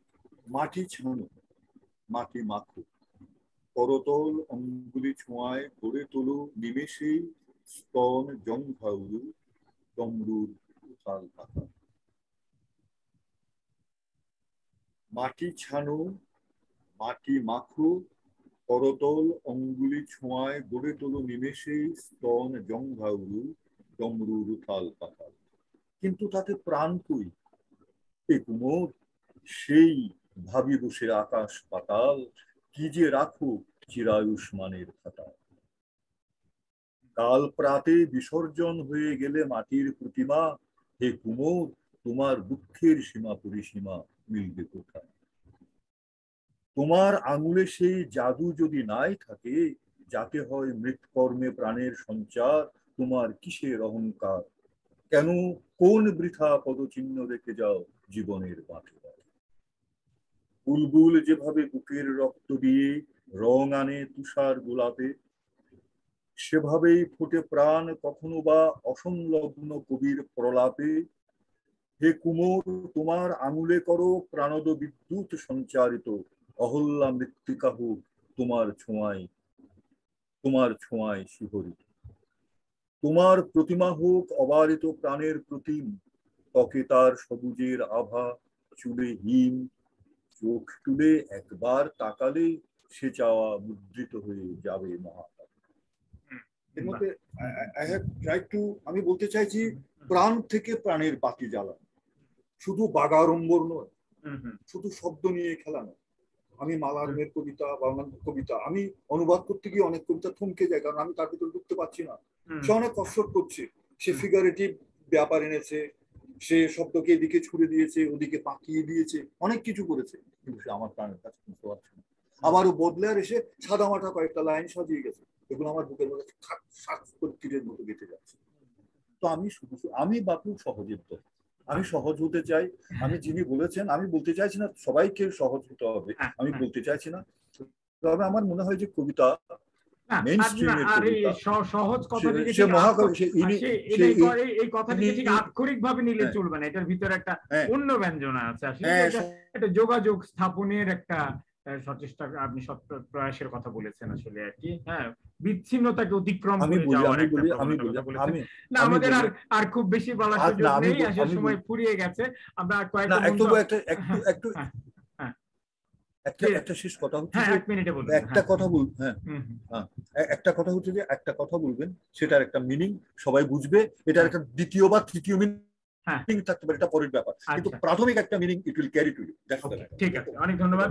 আমাদের লাইভে আরো কিছু মন্তব্য এসছে, আমি যে দ্রুত মন্তব্যগুলো পড়ে শোনায়, প্রশ্ন নয়, আপনার প্রতি শুভকামনা জানিয়েছেন সুশান্ত কুমার অধিকারী, তিনি একজন চিত্রশিল্পী রাজশাহী থেকে। প্রীতম সেন চট্টগ্রামের প্রিয়জন, প্রিয় অনুবাদক দুজন, শুভকামনা জানিয়েছেন। আহমেদ মুনির, কবি আহমেদ মুনির আপনাকে শুভেচ্ছা জানিয়েছেন প্রিয় জ্যোতিদা বলে। মহসিন চৌধুরী বলেছেন একজন অসম্ভব সৃষ্টিশীল মানুষ, কবি অনুবাদক জ্যোতির্ময় নন্দিদা। সীমাহীন মুগ্ধতা রেখে গেলাম, অনেক ভালোবাসা শুভেচ্ছা। চৌধুরী বাবলা লিখেছেন চট্টগ্রাম থেকে, কবি প্রণাম জানবেন আপনাকে, শুনছি আপনার অনুবাদ কবিতা বেশ ঝরঝরে, আপনার কবিতাও বেশ ভালো লাগে। রীতা নাগ লিখেছেন জ্যোতির্ময় স্যারকে বহুকাল মানুষ মনে রাখবে তার অসামান্য কাজের জন্য। তিনি বলেছেন বিদগ্ধ আলোচনা সমালোচনা, খুবই বাস্তব অবস্থা তুলে ধরছেন নন্দী স্যার, খুব ভালো লাগছে, গভীর উপলব্ধির প্রকাশ। চৌধুরী বাবলা আরো লিখেছেন বিস্তার এবং এর কর্ণধার কবি অনুবাদক প্রাবন্ধিক সাহিত্য সমাজে আলম খুরশিদ ভাইকে অনেক ধন্যবাদ ধারাবাহিক এই সাহিত্যটা চালিয়ে যাওয়ার জন্য, প্রতিটি পর্বই খুব সুন্দর, খুবই প্রয়োজনীয়। রীতা নাগ লিখেছেন আলম খুরশিদ স্যারের প্রতি অসীম কৃতজ্ঞতা এমন ভীষণ ভালো অনুষ্ঠান নিয়মিত পরিচালনার জন্য। আর এছাড়া লিখেছেন কবি নন্দী দাদা দীর্ঘ সাহিত্য জীবন কামনা করছি, অনেক ধন্যবাদ কবিকে, আমি গর্বিত উনিও আমার এলাকার, আমার নবীন সেন সূর্য সেনের রাউজানের। তো এই হলো মন্তব্য, লাইভের মন্তব্য। আপনি এদের উদ্দেশ্যে যদি একটা সংক্ষেপে একটা কিছু বক্তব্য রাখতে চান। আমাদের জীবনের একমাত্র পাওয়া হচ্ছে আপনাদের এই ভালো লাগাটা, এটুকু নিয়ে যেতে চাওয়া। আর সমস্ত লেখালেখি, এত প্রয়াস মানুষের একটা শুধু দাগ রেখে যাওয়ার জন্য, যদি আপনাদের মনের কোথাও একটুকু দাগ রাখতে পারি, এটাই জীবনের সার্থকতা মানব। কোনো পুরস্কারের দরকার নেই, কোনো স্বীকৃতির দরকার নেই, প্রত্যেক দিন আপনাদের সবাই যেন একটা করে কবিতা পড়তে পারি, আপনারা পড়ে একটু ভালো লাগে, আমাকে বলবেন যে আপনি ভালো লিখেছেন, এই যে যেভাবে ফেসবুকে বলে, এইটুকুনি চাওয়া। আমাদের তো এখন দিন ফুরিয়ে এসছে। আর একটা চাওয়া আছে, যদি সত্যিকারের কোনো সাহিত্য সেবা করতে পারে। আমার মনে হয় যে এতদিন পর্যন্ত শুধু ফেনা, উপর থেকে ফেনা করিয়েছি, গভীরে নামতে পারিনি, আসল কাজ করতে পারিনি। এই কাজটা আরব্ধ রয়ে গেছে, আমি মৃত্যুর আগে আরব্ধ কর্ম সম্পন্ন করে যেতে চাই। আমি 5টা বছর বেশি চাই, সারা জীবন থেকে 5টা বছর চাই যে নিবিড় সাহিত্য চর্চা, এইটুকুন যেন পাই। আপনারা আমাকে আশীর্বাদ করবেন। অনেক অনেক ধন্যবাদ। আমরা এই কথার উপরই আজকে অনুষ্ঠানে ইতি টানবো, তবে যাবার আগে একটি ছোট্ট ঘোষণা দিয়ে যেতে চাই, সেটা আমাদের পরবর্তী পর্বে অনুষ্ঠান সম্পর্কে। সেটি অনুষ্ঠিত হবে আগামী বৃহস্পতিবার যথারীতি 30শে সেপ্টেম্বর সন্ধ্যাবেলায়, এবং আমাদের সেই পর্বের অতিথি থাকবেন ঢাকা বিশ্ববিদ্যালয়ের অধ্যাপক বিশিষ্ট প্রাবন্ধিক সাহিত্য সমালোচক ডক্টর বিশ্বদেব চৌধুরী। তো আশা করি আপনারা সেদিন আমাদের সঙ্গে থাকবেন, যুক্ত হবেন সেই অনুষ্ঠানে। হ্যাঁ, আমাদের সঙ্গে থাকবেন, এবং ততদিন আপনারা সবাই ভালো থাকবেন। ভাবি আছেন, আমার মনে হয়, এখানে ভাবি আছেন, তাকে একটা নমস্কার জানাচ্ছি। আচ্ছা, নাম দেখতে পাচ্ছি। আচ্ছা, হ্যাঁ, আচ্ছা, মাহিয়াকে নমস্কার জানিয়েছে জ্যোতির্ময়। মাহিয়া কি কিছু পাল্টা নমস্কার দিতে চাও জ্যোতির্ময়ের জন্য? হ্যালো। উনি সবসময় আমার কবিতার, সবসময় উনি ইয়ে করেন। আচ্ছা, আমার মনে হয় সবসময় আমার কবিতা, প্রায় সময়। আচ্ছা, আমি সেটা তার কাছে পৌঁছে দেবো, তিনি হয়তো কোনো কিছু নিয়ে ব্যস্ততা আছেন। তো ভালো থাকবেন, সুস্থ থাকবেন, সুন্দর থাকবেন। শুভরাত্রি। নিশ্চয়ই নিশ্চয়ই, শুভরাত্রি।